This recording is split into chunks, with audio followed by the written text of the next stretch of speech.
This weather report is brought to you by the Museum of Flight. It's all sunshine today with partly cloudy skies. We're looking at highs near 50, and it's currently 39 in downtown Seattle. Plan your trip to Mars with a stop at the Museum of Flight, where it's Mars Madness all month. See the only Mars lander on Earth, and this weekend meet a NASA man who plans space flights to Mars and beyond. Details at museumofflight.org. That was your weather. I'm Tori on 102.5 KZOK.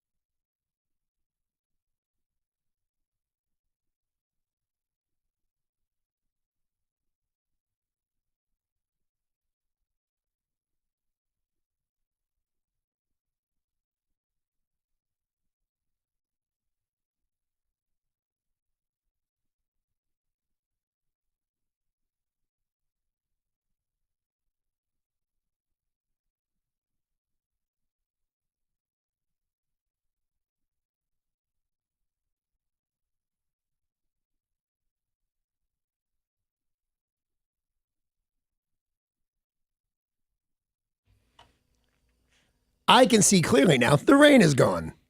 Oh. Hey, it's 5:46. I'm Danny Bonducci. This is KZOK. Did you just write that, man? That was what? beautiful. I can see clearly now. Yeah, the rain that's is mine. gone. That's original. Shut up. It's beautiful. Good morning. What's on your hands, my friend? Flesh, what's on your face? These are I was just throwing punches waiting to warm up the show. And so you can mistake me because I'm wearing gloves that have the fingertips cut off. And that's very Rocky-ish. Yeah. And as Yeah. I'm an Italian and better boxer, that you might think, oh, Bonducci's going through one of his tough stages. But if you look more closely, they are Jack Skellington gloves from Disneyland. Oh, cute. Yeah.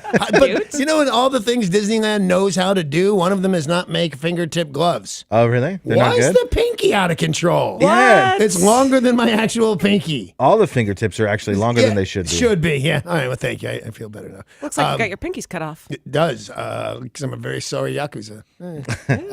So anyway, you can't park, you can't live. No. What's wrong with you? I can park You can't park. anywhere but here. I don't know what it is. It took me 10 minutes. I pull into the garage this morning, and I've got to go past her because I park all the way away to get some extra steps for my little Fitbit when I come in and I go. And I'm trying to describe what you're doing. Whatever it is that's wrong, that's what she's doing. And I Pulling into yelled. 6 spots. I yelled, what a waste of a backup camera. But all it is, I think you'll get used to it. You'll realize if you don't like what it shows you, from backing in and out and not hitting anything each time and being where you want to be, then you'll go, okay, it looks like I'm hitting something, but I'm not, so I'm going to go right in. You just need to practice more. Okay. But I hate our garage, and I'm terrified of every single spot I pulled into was the wrong spot. Yeah, no, you're good now. It's a nice spot you're in there. Okay. All right, so back to, good morning, Paul. Good morning. Morning, kids. Good morning. Good morning. All right, there. So you know how every now and again I might feel like I'm superior to other people? Every now and again. Yeah. Every now, Yeah, not yeah, all the time, but sometimes. The people that I feel that I am superior to aren't that great, to be honest with you. So He's talking about us. I'm not necessarily And his wife talking and his about family you. and his children. Well, my kids, please. Although one of them looks like they might be going to college. I'm very excited about Good. that. Oh, Yeah, nice. yeah. All right, I'll tell you this real quick. Got in a fight with my wife. And when I say fight, and I'd like to make this clear because this happens so many times for the opening of the show, it sounds like we're, a bickering couple. We're not. We're a very happy, loving couple. And, sometimes she either disapproves of me or sometimes I'm superior to her and we get into a little thing. So my son is going to come visit. And he texted, pot's legal in Washington, right? And I said, yeah. And he says, are you going to buy me pot while I'm in Washington? And I said, what did I say? I think I asked him how long he's been smoking pot. Whatever it was, I didn't say no quick enough for Amy. And she started yelling, don't be the cool dad. And I said, too late.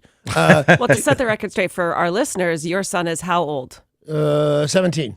Right, so that's Or as illegal. I like to refer to it, 1 year away from no more child support. It's a long way to say he's 17. So he's certainly not legal to purchase, but not legal to use in the state And either, I not don't even think. legal to walk in one of the stores, which if he wanted to do that. But Yeah. here's the thing. I know him. We've talked about this, to be honest with you. he's a goofball. He'd have a heart attack before he'd smoke marijuana. So I made one joke, not even in the jokes, because I even said, he said, will you buy me pot? I said, is there a chance you're going to drop this phone anywhere your mom can see it? In which case, no, I would never buy you pot. You're a minor, and I have to look out for your well-being. Yeah. So whatever these were, they weren't no fast enough for Amy, and, Gotcha. and she yelled at me, and she was, I mean, in a way, she was. I guess I shouldn't kid with him, but everybody shut up. Nobody had any pot. Nobody had any drugs. Nothing bad happened to anybody. And I happen to know that's not his thing. He's a weird kid in the sense of he's like, I don't know if he's a good boy or here's the thing. We're having a talk about some girl. He broke up with his girlfriend and some other girl, and I made a sexual reference. And he said, Dad, and he got all serious. He goes, I'm not really motivated by that. Now, I don't know if you're supposed to go, yay, or what? You're a 17-year-old boy. You're supposed to be motivated by that. Get motivated by that. But whatever it is, he doesn't do bad stuff. It's not his thing. He's not going to break any law for a couple of reasons. One, he's a good boy. Two, he's afraid of all that kind of stuff. Well, He thinks saw a lot growing up. He thinks everything I do is going to get him arrested, which it's not. It might get me arrested, but maybe not. So anyway, let's get back to the fact that I'm superior to everybody. Of course. So Amy buys some new glasses from, LensCraft. We'll have your glasses in about an hour. So she has to go back yesterday to pick them up because they didn't have them, which, by the way, change your slogan. Yeah, it's a long hour. We'll have your glasses in about 72 hours. It's not a great slogan, but anyway. So Are these for you or for her? For her. So she said, come with me. I ended up there. They were going to throw in an appointment, an eye exam, if I just bought the glasses there, whatever the deal was. And so the guy does the thing, and he goes, that's a terrible test. When they shoot the air into your eye. What is Hate that? Yeah. Of course, I do it better than anybody. Better than best in the whole world. Yeah. So anyway, we do the whole thing, and he comes out, and he looks sheepish a little bit. He doesn't have a little giddy up in his step, and he says, I've seen this before. It's not like I've never seen this before, but your vision has improved since the last time you were here. And I said, I know.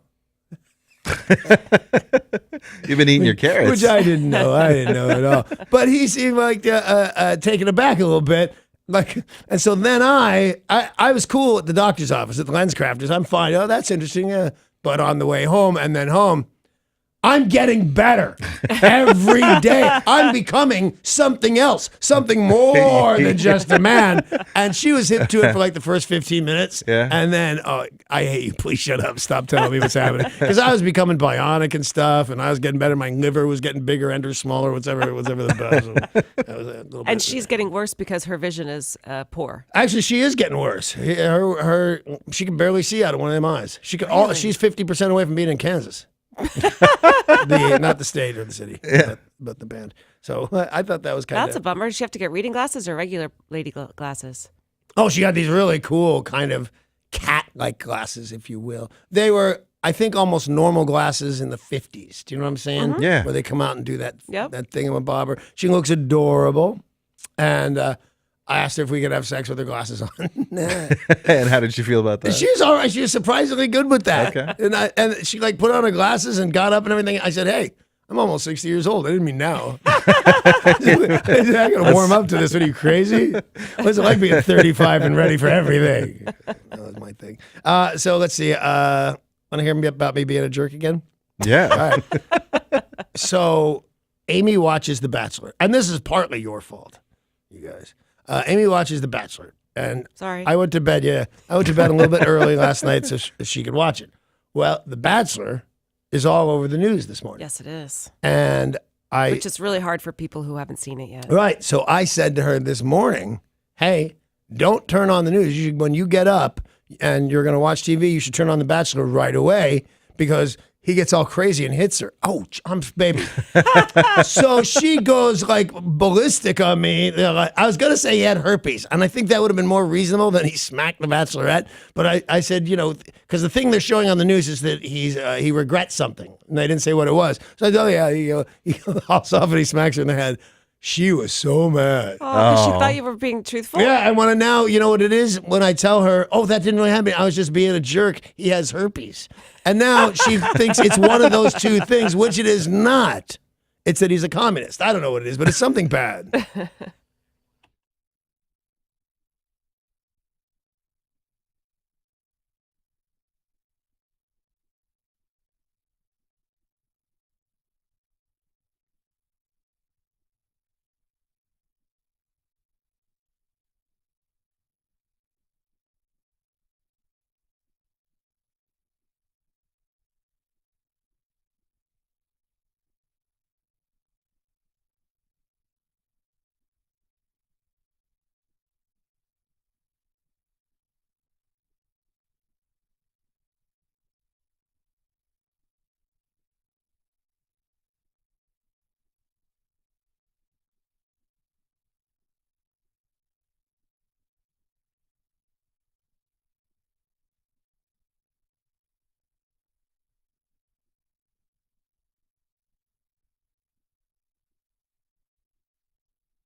News is brought to you by Car Toys.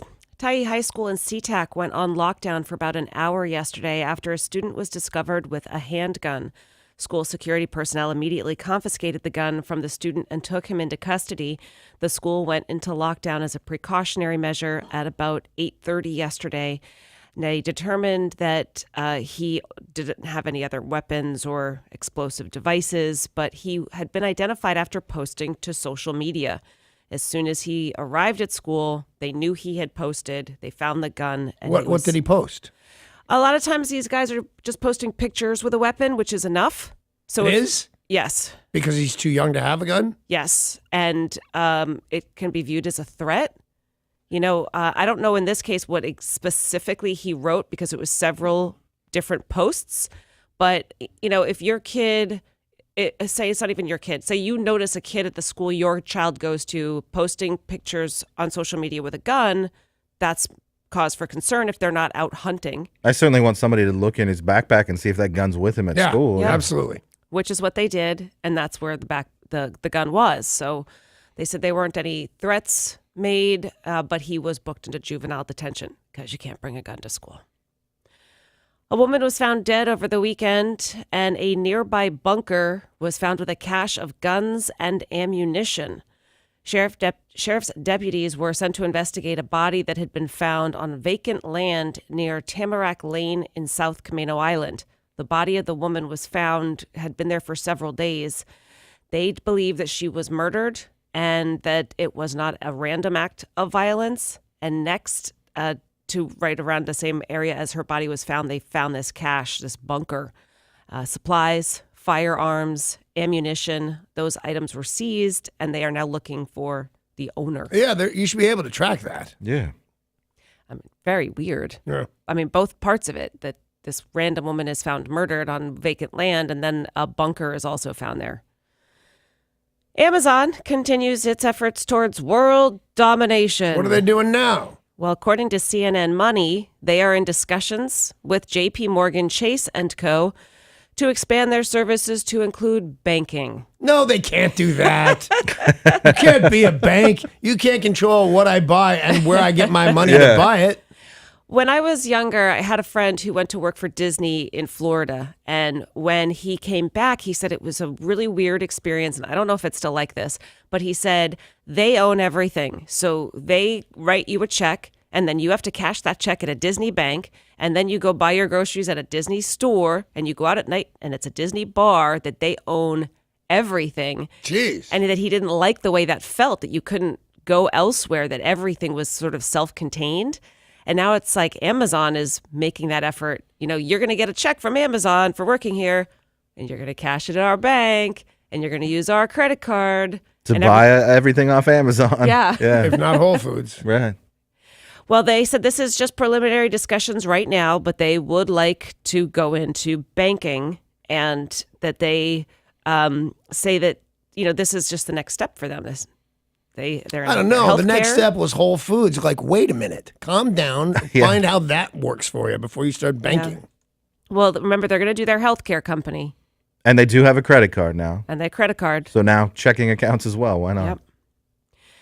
A British Columbia man recorded his hour-long encounter with a mountain lion, and it was all caught on wildlife cameras. He went an hour with a mountain. Maybe you can do it, Danny. I told you that. Well, after reading and mountain this, lion's one of the guys I said maybe not, but it turns out I'll fight that guy. after reading this, I don't know that I want you fighting a cougar. Well, I got to tell you right now, if any of this were possible, I'd probably change my tune. Like if I had an actual mountain lion I could bring in. Who listens to me, Paul? So this guy's name is Adam, and he was posting wildlife cameras. And you can Posting as in putting them up on posts? Yes. So like physically putting them up, not posting them on the internet. But he did post the video of this to YouTube, and it shows him and a 140-pound Tom Cougar. Tom Cougar? Yes. He said, close relative of John Cougar. He said, I found a shed antler and then a monster. A monster Tom, 65 feet away, looking at me. Wow, a cougar with antlers, too. Yeah, I mean, that's out of his mind. He's mutated. He had just shot the jackalope minutes before. And he goes on to say, a monster Tom Cougar. I didn't have a gun. I have nothing. And he is huge. The cougar stalked him for an hour. So he thought he had lost it. Like, okay, I'm clear. And then he said, I just want to try something real quick. Did you say the cougar? Okay, I got it. I know what's happening. Powerful. Yeah. He said he finally thought he was away. Like, okay, this great cat was stalking him. He's like, okay, finally, it's gone.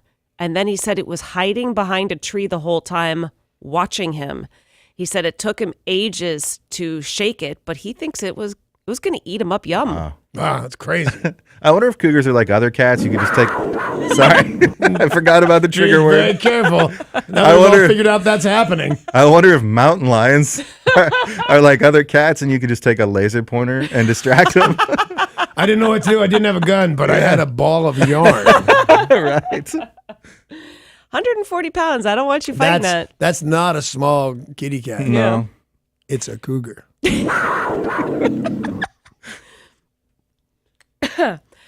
In national and international news, some big breaking news this morning involving North and South Korea. This morning, South Korea told the United States they've had a remarkable development. North Korea is reportedly willing to talk to the United States about giving up its nuclear weapons. North Korea's leader has also agreed to refrain from conducting nuclear and missile tests while engaging in dialogue with South Korea. And that, even by itself, is a big step. Yeah, it is. Now, they haven't had any productive discussions in over 10 years. They have said that the Olympics was sort of the first step in the right direction. They all got along. Everybody got along at the Olympics. Let's sit down and talk. You know what surprised me about this? Almost everything, to be honest with you. But that Kim Jong-un was talking with, it wasn't the president of South Korea, I don't think. I think it was an ambassador. They were shaking hands, and Kim was smiling, a big smile. It's like, I'm shocked that guy can still talk to normal people. He's so isolated in his, he shoots people with aircraft missiles and things like that. He's like not a normal guy. He doesn't do this. Sup? Hey, we should work this out. I don't think he does that. I've always thought, though, that President Donald Trump was going to be this great diplomatic leader and bring peace to the Korean Peninsula. So, by the way, there's some people giving him all the credit in the world for this. Hello, it was Dennis Rodman. oh, right. There's yeah, that. the worm. There's that. Toronto police yesterday confirmed that they have found the remains of a seventh person allegedly killed by the potted plant killer. His name is Bruce MacArthur, the killer. This is the guy who has been killing people and putting them in giant planters that are on other people's property. So they knew it was 6, and now they have just found a 7th person buried in a planter on someone else's property. What's in the pot? Well, he's in custody. Yeah. And I guess we'll just try to see if he's willing to talk or just sit there and not tell anyone. I don't mean to be not sympathetic, but I would be curious to see how his azaleas go next to the next guy's. It's like, Got to be great if for they're your going soil. Yeah. Well, I don't know that to be true, but no, if I it think is, so. some people, if you want to be cremated, why not do something for my azaleas? Yeah. My Iggy azaleas. Another day, another bit of chaos on an airline. This time it is Malindo Air. It left from Kuala Lumpur, and a man had to be tied to his chair after he stripped naked, began watching porn, and then attacked the flight attendant. Wow.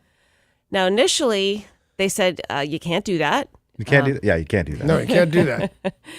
And he started to comply and put his clothes back on. But before getting those clothes on, he then tried to hug the female flight attendants. When his advances were rejected, he became combative. Passengers had to assist crew members in tying his hands for the duration of the flight. So they tied his hands and his feet down so that he couldn't get out of his seat. Yikes. When the plane landed, they were able to arrest him. And I was just wondering, what do you think? Is it a full flight? Like, do you have to sit next to that guy? Oh, yeah. Yeah, if there's nowhere to go, there's nowhere to go. And he what get if he's upgraded? What if he's into having his feet and hands tied? Maybe that's what he was looking That's for. his whole thing, yeah. Well, we've had a lot of chaotic weather around the nation this week. And here in Washington and down in California, they've had a lot of avalanche issues. Yeah. Sadly, here we've had 5 people killed from avalanches, and just happened to have a near miss in California. There were 5 skiers and a snowboarder that became trapped after an avalanche. Some other people were nearby. This was at Squaw Valley, and they said people just rushed towards them and were able to dig them out with their bare hands. Yeah, they're calling it a near-death experience caught on tape. Yep. And that guy's just sitting there because his arms, his legs, the whole thing are under the snow. He can't move So in any way. scary. And then his face just pops up. And I'm thinking they're digging him out with shovels. Like when you first find out he's there, that's got to hurt like crazy. Oh, I think I hit something as if it's not a treasure chest. It's a mad skier. They said that people were literally woo-hooing and high-fiving for every person that they were able to dig out. So pretty amazing. And a lot of people ski and snowboard with GoPros. Right. So a lot of it, to have all of this captured on film is pretty wild. You know what you can find up there in the mountains, are you? What? A cougar. Ah! Too late. I don't care about you anymore. He was confused because he thought this time we were talking about a lady. Okay, put something up. A man was arrested and accused of calling 911 to complain about something. Now, typically when you call 911, it's because there's an emergency. Well, that's the first words out of their mouth. What's the nature of your emergency? That's right. Well, he said, someone threw my clam chowder into a dumpster. No soup for you. Well, he wanted some soup. Okay, you're redeemed. Sok Yi was issued a misdemeanor summons for calling 911 4 separate times. Now, during these emergency calls, instead of stating his emergency, he said, my clam chowder's in a dumpster. But did 4 separate people throw his clam chowder in a dumpster? Because then all the same complaint, yeah. I think we have a problem then. Yeah, I think it was just one clam chowder, and clam chowder's pretty great. Yeah. Bowl or bread bowl? Ooh, if it was bread Bread bowl, bowl, I think he's got a understand. point. Yeah. Well, he got a summons for misuse of 911. Police, when they arrived they got fed up. They eventually went to his house. They did not find any clam chowder. They did find him in bed, intoxicated, and refused to comply, so he was arrested. Oh, they tased sake. Anyone else craving clam chowder? I'd love some Yeah. clam chowder right now. Sounds good. The Coast Guard has warned mariners that 70 cargo containers, people on the water, not the baseball team. I didn't get that at all. What reference is it? Mariners? Oh, I thought That's cargo the- container. that's That's the a baseball stupid team. name for a baseball team, the cargo containers. The Coast Guard has warned mariners that 70 cargo containers fell off a cargo ship 17 miles off the Oregon Inlet in North Carolina. The cargo ship Maersk Shanghai. Why is the Oregon Inlet in North Carolina? There's more than one Oregon, Paul. I guess. Yeah, isn't Kind there of. a Maine, Oregon, and a Portland, Maine? There's a Portland, I've heard Maine, and a Portland, Portland, Maine, Oregon. yeah. Well, these are containers just like the ones we see here in the Port of Seattle all the time, but they've had some really crazy weather, and because of these high winds and heavy seas, they believe 70 to 73 cargo containers fell off the That's a good ship. portion of a boat. Those things are big. Yeah. Now, the last time this happened, it was a cargo container full of Doritos. Yeah. And people went crazy and actually sought them out. And people then fled to the beaches where they found intact Doritos bags. They're like, what are they, 80 cents a bag of Doritos? Right? Yeah, $1. Why are you doing all that? I guess it's amusing. Well, they said also, you don't know what's in these containers. Sometimes they are full of garbage. Right. Sometimes they're full of people. Oh, that would be terrible. Yeah. I'm hoping for Doritos. Yeah, me too. No, I'm hoping someone goes and gets us. To go with our clam chowder. This is quite the edible show this morning. And there is more. A fast food restaurant in California has unveiled the latest addition to its kitchen staff. It is a burger flipping robot named Flippy.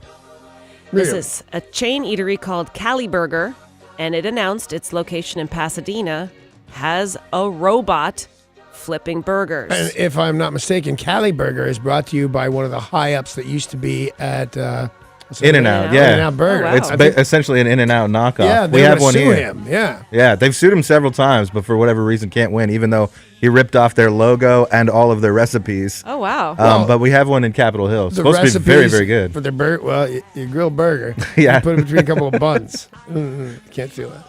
I had no idea we had one here, and you have not been yet, Paul? I haven't been yet, but it's opened last year. It's supposed to be really I think good. I went there not to go there. I was doing something else and saw the place and took a picture and sent it to you. I'm not positive of that. It looks I thought just like an In-N-Out. It does. Well, in this case, Cali Burger in this one location has a robot, and they said they're not planning on having a robot take over for humans, that you still need humans to put on the lettuce and the pickles and whatever else you want on that. You can get a robot to flip a burger. You can't get a robot to put down a piece of lettuce? This man says no. He said you will always need a human. But the other kind of prohibitive thing about Flippy, $60,000 to build him. So it would be 9 years to make a Flippy pay for itself compared to paying to whoever to flip burgers. A witness outside of a Chinese shopping mall captured video of a huge replica Eiffel Tower blowing away amid near hurricane force winds. You know, we've got the fake one in Las Vegas. Right. I think there's a couple around the country. Well, we've got And one. Tokyo's got one. Yep. This one was in China. The Nanchang Jiangxi province has the Eiffel Tower replica. And the video is pretty awesome. It just shows the Eiffel Tower just blowing away just down the street. Why isn't it too heavy to fly away? Is it they make it out of metal or is it a bouncy house? No, it's made out of metal, but I think it's just cheap. Yeah. You know, like It's made in China. We should have put a tariff on the steel. Yeah, we should. organizers of the Big Cheese Festival in England had to issue an online apology. It's all CEOs. The big cheese. Well, the Big Cheese Festival, I saw the invitation. It sounded delightful. You go and you get to try a lot of cheese. All the different cheesemongers show up and you get to try different cheeses. And, you know, there's pairings, cider and wine, and there's a band. Sounds a little bit like Whiskey Rocks. Yeah. But in this case, which will not happen at our Whiskey Rocks, they ran out of cheese. No, that can't happen. They are now issuing an apology and said, well, we'll give you 50% off next year's admission. No, you can't do that. You can't sell me the Big Cheese Festival and then not have cheese. Yeah. Yeah. You have to give me all my money back and some free cheese. Have you guys ever been to the thing? I don't know what it's called. It's a giant wheel of cheese, a big circular one. I'm probably going to go 20 pounds of cheese. And they cut it in half, and then they put flames to one half, and then just drag. I've seen it, yeah. Yeah, that's an I awesome forget way what to that's eat. called. Like, it's not It's a raclette, sandwich. But yeah, that's supposed to be awesome. It's very good. It's very yummy. Well, there is no worry about us running out of whiskey at our Whiskey Rocks happening on Saturday because it's a lot of booze, and we can promise you that will not happen. But what we can also tell you is those tickets are going fast, and they might sell out very quickly. So get them right now at whiskeyrocksnw.com. Join us all at Safeco Field on Sunday. Did you ever see that show?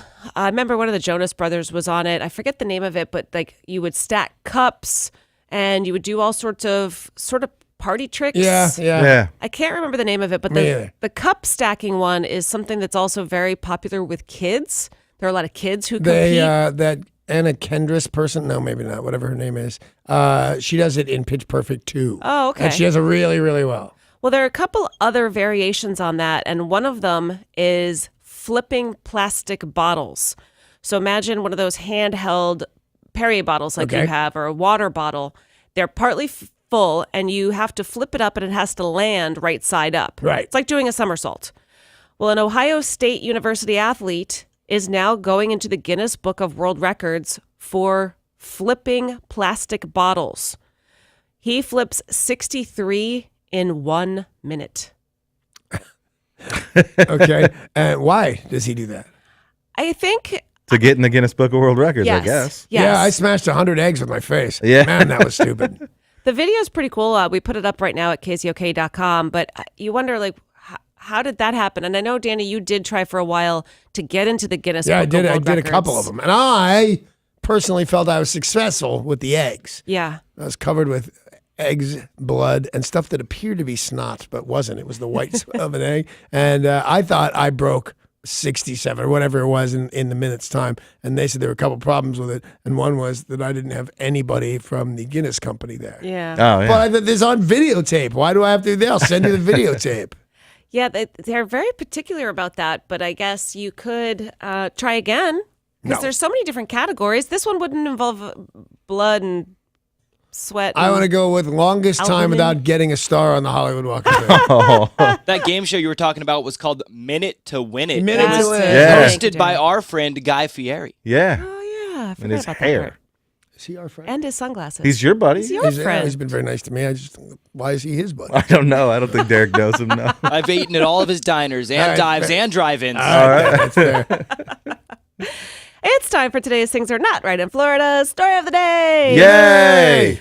A Florida highway patrol officer is in hot water after video surfaced showing him racing a Lamborghini Aventador with his police car. I think that's good cheer. I think that's, work in the community. Yeah? I like him. You pull up next to him and you kind of give him that look, The sup look. Yeah. sup look. And then, So I'm assuming the Lamborghini won. well, it's shot from inside of a second Aventador, and it shows the Dodge Charger patrol car and then the The Lamborghini. Dodge Charger patrol car might have a chance. Yeah. Now they are cruising next to each other, like fast, going fast, side by side, and then the Lamborghini leaves the Dodge in the dust. Because man. It's a Lamborghini.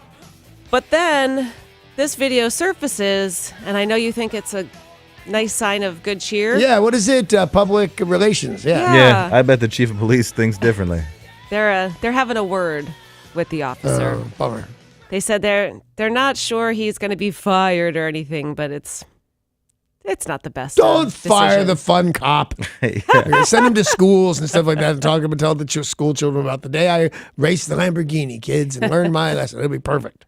Oh, Florida. Oh, Florida. Florida. And news was brought to you by Car Toys. Yay. Put that in your Lamborghini. If they don't have a backup camera, they're not a good car. That's all I'm saying.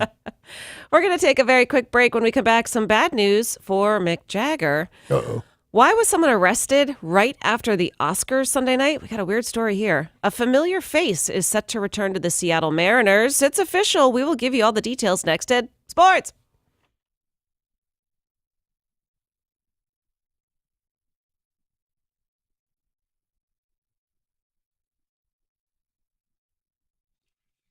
This traffic report is brought to you by Sherry's Restaurants. In Puyallup, you're going to see some stop-and-go traffic on State Route 167 northbound between Highway 161 and 8th Street. And in Tacoma, you're going to see just a little bit of slow traffic on I-5 northbound as you make your way between Highway 16 and Portland Avenue.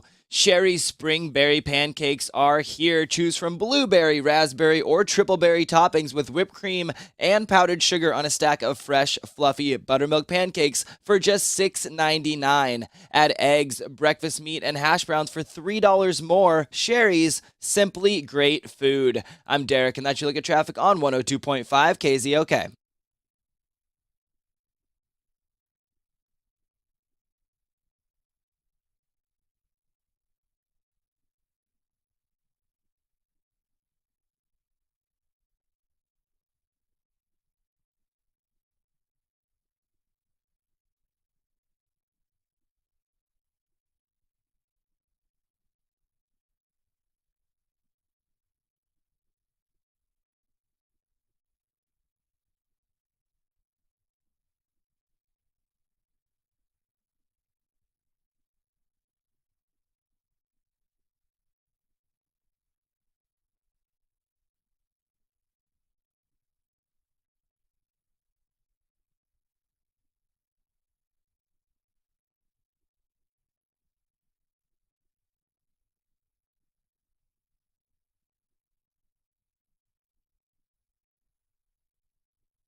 This weather report is brought to you by Aer Lingus. We're looking at partly cloudy skies today. You're going to be getting a ton of sunshine today and tomorrow. Highs near 50, and it's currently 39 in downtown Seattle. It's never too late to plan that perfect spring getaway. Aer Lingus, Ireland's airline, invites you to discover Europe this spring. Fly from SeaTac to Dublin and connect to 25 European destinations, including Rome, Paris, and Amsterdam. Smart flies Aer Lingus. That's www.aerlingus.com. That was your weather. I'm Tori on 102.5 KZOK.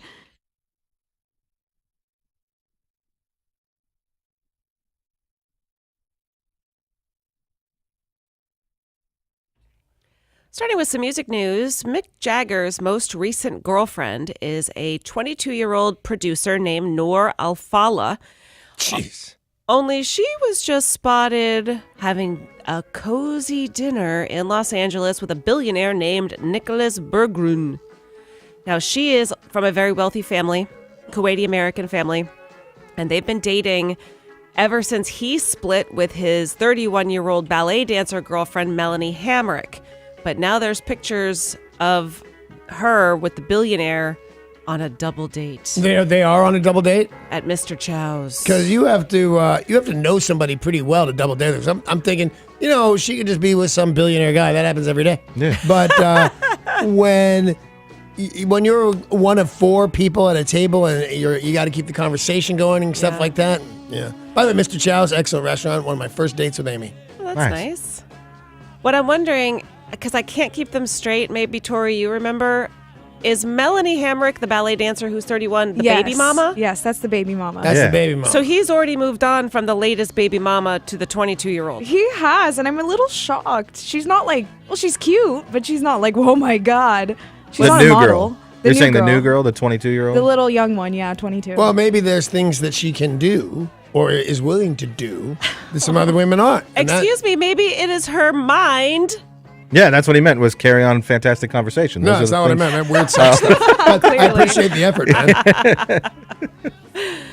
Because if she's not a 10, and I tell you this in all sincerity, 2 7s are a 14. That's all I'm saying. Beyonce and Jay-Z may soon be headed out on tour together again. There was an announcement that popped up on Beyonce's Facebook and on Ticketmaster yesterday.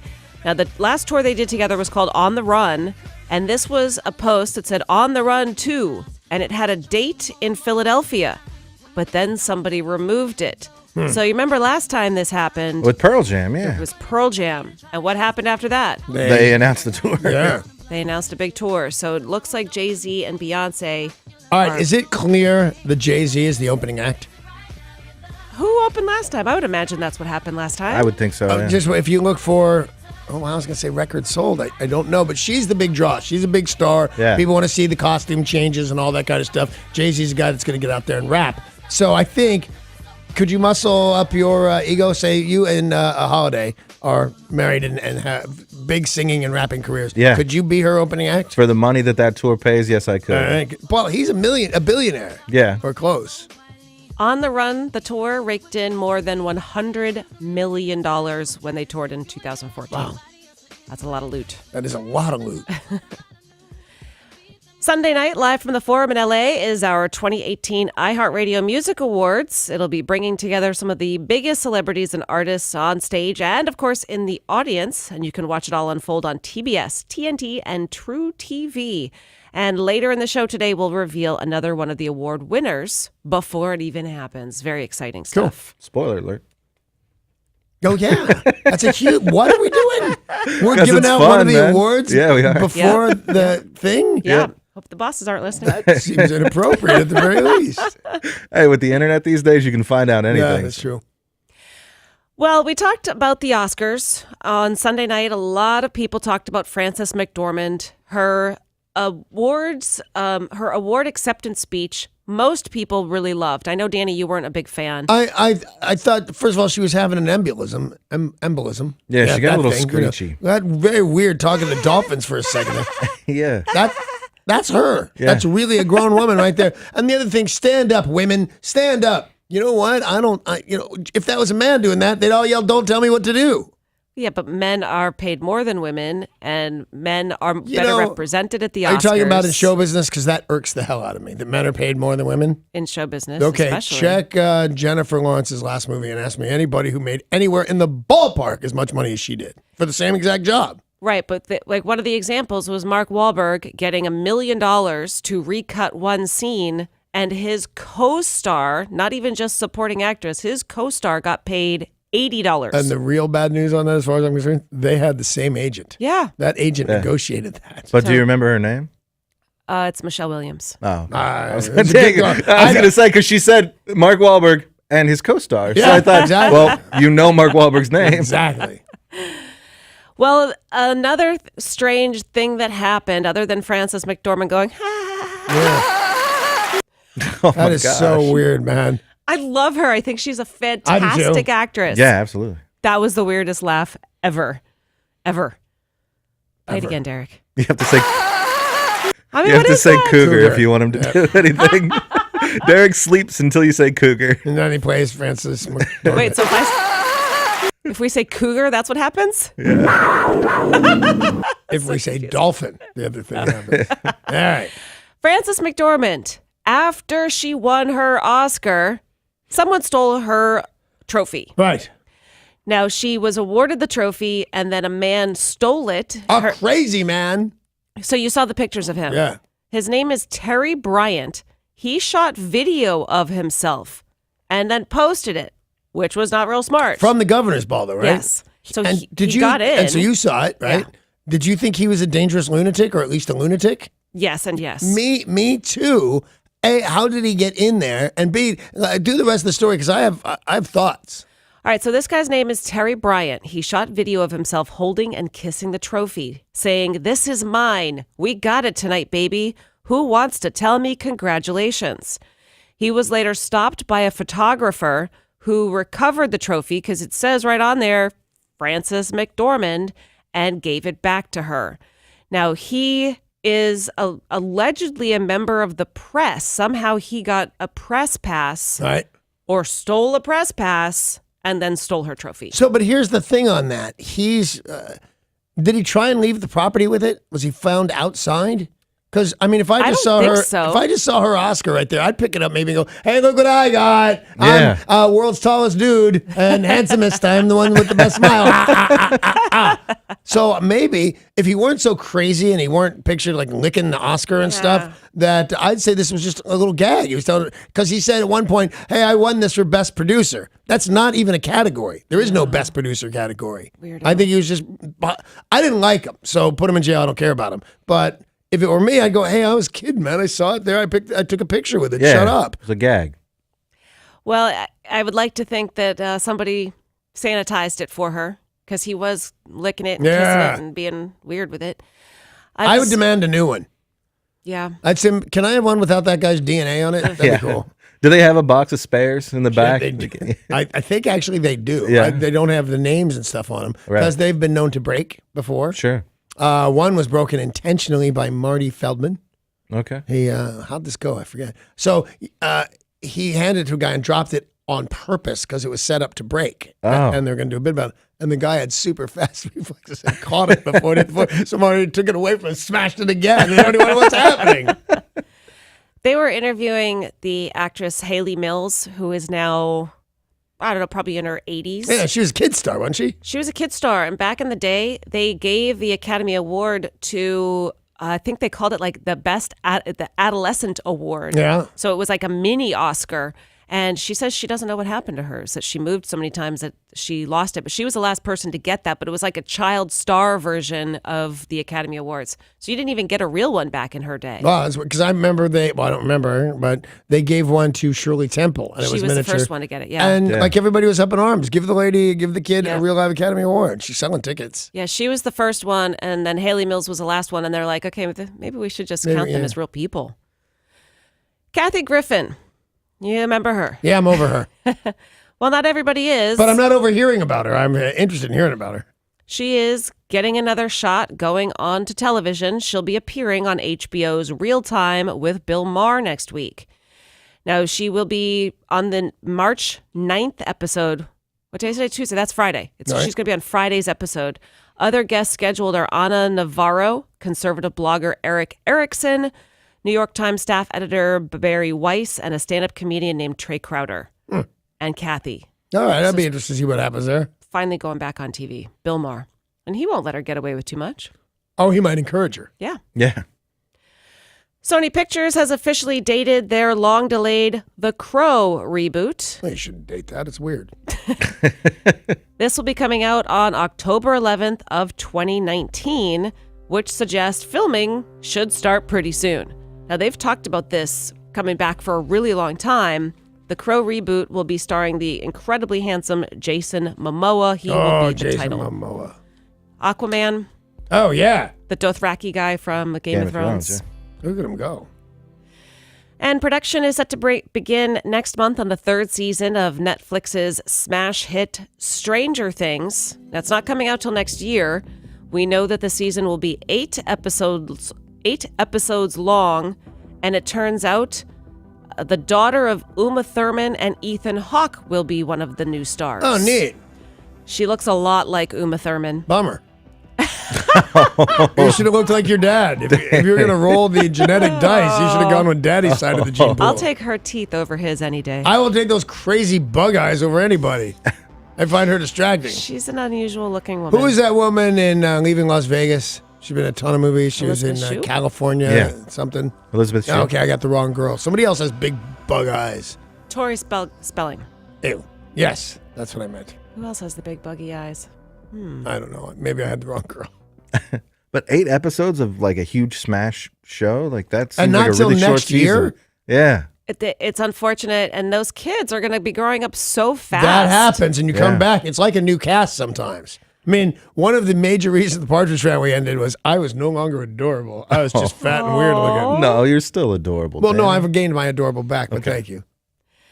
I think that the last season of Stranger Things was only 9 episodes. Season 2 was only 9 episodes. It's too short. Why don't you want to do more?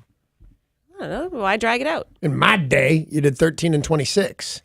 Yeah, these types of shows are not doing 26. The only ones I believe doing anything that long are the comedies. Like Modern Family? Yeah. Yeah. Let's take a look at sports. Sports. That was beautiful, Danny. Thank you. Sports brought to you by Bradley Johnson Attorneys. If you're facing a DUI, call 1-800-DUI-OA. That's 1-800-DUI-OA. The Mariners were off yesterday, but today spring training action returns. They'll be playing the Rockies at 5:40. According to MLB.com, the Mariners are bringing back Ichiro Suzuki. Wow. Now, this He's like announced 44, right? Yeah. he is 44, which is Unbelievable. old for baseball, for a non-pitcher especially. That's old. We've had a handful of pitchers pitch into their 40s, but for the most part, your arm starts to go, your bat starts to go. Ichiro is I still have in noticed great that. shape. Your After bat 40, starts my to bat go. started to go, man. All right, so if this is correct, ESPN, MLB.com are reporting that this will be a 1-year deal. He still needs to pass a physical, and the reason the Mariners haven't made this announcement on their behalf yet is because he has been training in Japan, needs to come back to the United States to get that physical done. Has he been training in Japan Yes. to make it back here? Or has he been That's training just in what he Japan does. to make it? That's where he trains? Yeah. When during the season, Ichiro has a shipping container that is full of all of his special gear. But in the off season, he goes back to his home in Japan and continues to train there. He just stays in great shape and Yeah, that's what they said. he wants to keep playing. Now, the Mariners traded him to the Yankees in 2012. He spent 2.5 years in New York, the last 3 in Miami. Derek Jeter, when he bought the team, made it pretty clear Giancarlo Stanton and Ichiro would not be staying with the team. So this is great because, sometimes when somebody wants to retire with a team, they give him a 1-day contract. He will actually come back and play and then retire a Mariner, which I think is pretty great. Right, and then when we retire his jersey and all that stuff, Yeah. it'll be, Yeah. or he goes into the Hall of Fame, it will be as a Mariner. That's cool. And we need him because we have 4 different outfielders that are injured. So That's right. How do you get hurt in the outfield? I don't know. Well, if you're Tim Tebow, you trip over a sprinkler. Tebow! Well, I believe that's how you yesterday, the Mariners learned that left fielder Ben Gamel will be out 4 to 6 weeks with a strained right oblique muscle. Mitch Haniger is yet to play this spring. He's been cleared to start training, but he's not ready either. So, as Paul said, we need him. You go, Ichiro. We know there's going to be some changes to the Seahawks. That's just what sort of happens in the offseason with every team. Now we are getting word that Jimmy Graham will become an unrestricted free agent next week and will not return. Oh, but I really like him. Me too. All 6'7" taller, that guy? Yep. Yeah, I like 6'7". him. Well, the thought is that he will be too expensive to retain moving forward. I don't know who we're going to have as a tight end instead. I mean, we've got other players, but was the man. Yeah, I'm going to miss him. Yeah. There's also word in the NFL that Derek's boyfriend from Philadelphia might be getting traded. Nick Foles. Nick Foles. Nick Foles. Yep. No, you can't do that with Nick Pirate Foles. that. No, it's Nick Foles and Tebow! It's Exactly right. Nick All Foles. right there, Derek. How do you feel about that? He wins your team a Super Bowl, and then they're like, see you later, bye. Well, we got Wentz. We don't need him. Peace out, Foles. I don't think so. Wow. I think you're wrong, and you're a traitorous little bastard. But I think they need him. Yeah. In boxing, a strange story surfaced this morning about Canelo Alvarez. Yeah, He's a ginger from a Mexico. ginger who can fight like crazy. He has tested positive for a performance-enhancing drug, clenbuterol. Oh, Klein, yeah. All right. It's a fat burner, I think. It's a fat burner made for racehorses. It's a fat burner that helps you reduce your fat while retaining muscle Yeah, mass. yeah. As drugs go, it is a good one. Well, it has been banned by every major doping agency, and Canelo Alvarez has admitted that he tested positive, but he says it wasn't him, it was cow meat. What? Cow meat. Is that a fighter? Why did he mix? Why did he mix that in with his cow meat? Well, he's not the first to say this, that sometimes antibiotics are used, sometimes there are other substances No, in Glenn our is meat. made. When I was taking steroids, because I didn't get them from a doctor, all my steroids had pictures of animals on Yeah. the little vial. Well, he says that every test he's done so far, like 12 different fights he's done numerous testings beforehand, has always tested negative, that he said it's definitely his diet, that he's been eating a lot of red meat, and that the clenbuterol must have been in that meat. I kind of don't believe him, but I like him a whole lot. And here's the thing: when they talk about putting fights together, at the end of whatever they're saying, here's this Russian guy. He's never been beat. He's got an 82% knockout record. Nobody's going to fight him. Let's get Canelo. He fights everyone. That's a great thing to be able to say. And I don't think he would cheat. On the other hand, my meat. I don't believe you. Somebody doped my burger. Somebody doped my cow. Yeah. He says that he will immediately move his training camp from Mexico to the United States and submit to any number and any variety of tests moving forward because he wants to get his fight done. It's a May 5th rematch against Gennady Golovkin. Triple G. That him. Triple G. Just Golovkin. Triple G. Yeah, it's going to be. These are the two biggest fighters left in the sport. Oh, okay. And they're going to fight each other, and it's the craziest thing in the world that they're going to fight each other. Like, how do we get this? Is Ali Frazier? This is out of control. Really? And they fought 12 rounds to a draw. Oh, wow. Nobody won their last fight. So here they're going to go again, and it's brutal. These two. I bet if that went 12 rounds, and so we want this to happen. Yeah, we do. Come on, Canelo, stop eating the hamburgers. Yeah. Soy burgers, my friend. Tonight in NCAA basketball action, Gonzaga versus BYU at 6. Tomorrow, UW versus Oregon State at 6. WSU versus Oregon at 8:30. And that's your look at sports. Brought to you by Bradley Johnson Attorneys at 1-800-DUIOA. That's a good number to remember because Washington has some of the toughest DUI laws in the country. So if you get a DUI, believe me, you need a lawyer. And here's the number to call, 1-800-DUI-AWAY. These guys will meet you in Seattle and Everett and Tacoma free of charge. If the unfortunate happens to you when you get a DUI, don't delay. Call 1-800-DUI-AWAY. That's 1-800-DUI-AWAY.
This traffic report is brought to you by the Museum of Flight. Seeing about a 20-minute delay on 405 southbound right as you make your way towards Highway 522.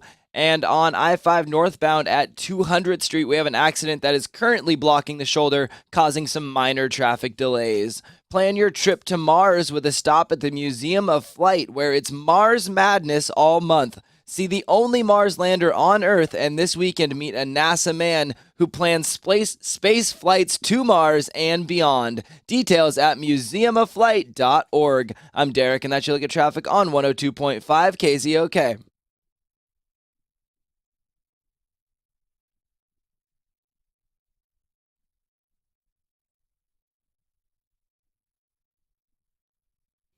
When you're ready to make a big purchase, what do? You shop around. You want to make sure that you are getting the best price. You want to make sure you're going to a place you want to do business with.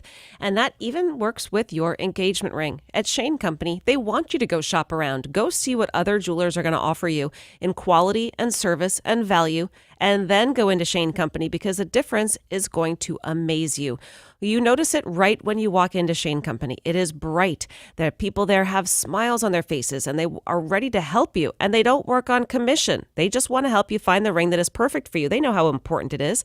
Another thing you're going to find is the warranty. Yep, the warranty, they don't charge you for that. It just comes with your purchase at Shane Company, not at other jewelers. And as a direct importer, Shane Company offers the best value on engagement rings and loose stones. So if you want to save money and get a much more spectacular ring for your money, Shane Company is the place to go. ShaneCo.com or shop at the store in Linwood. Now you have a friend in the jewelry business, Shane Company.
It is 7:01. I'm very excited to say at 7:20 this morning, we're playing a game called Name That Knockout. And if you win, and you should win, why don't you win? You'll go to Battle at the Boat number 115 at the EQC.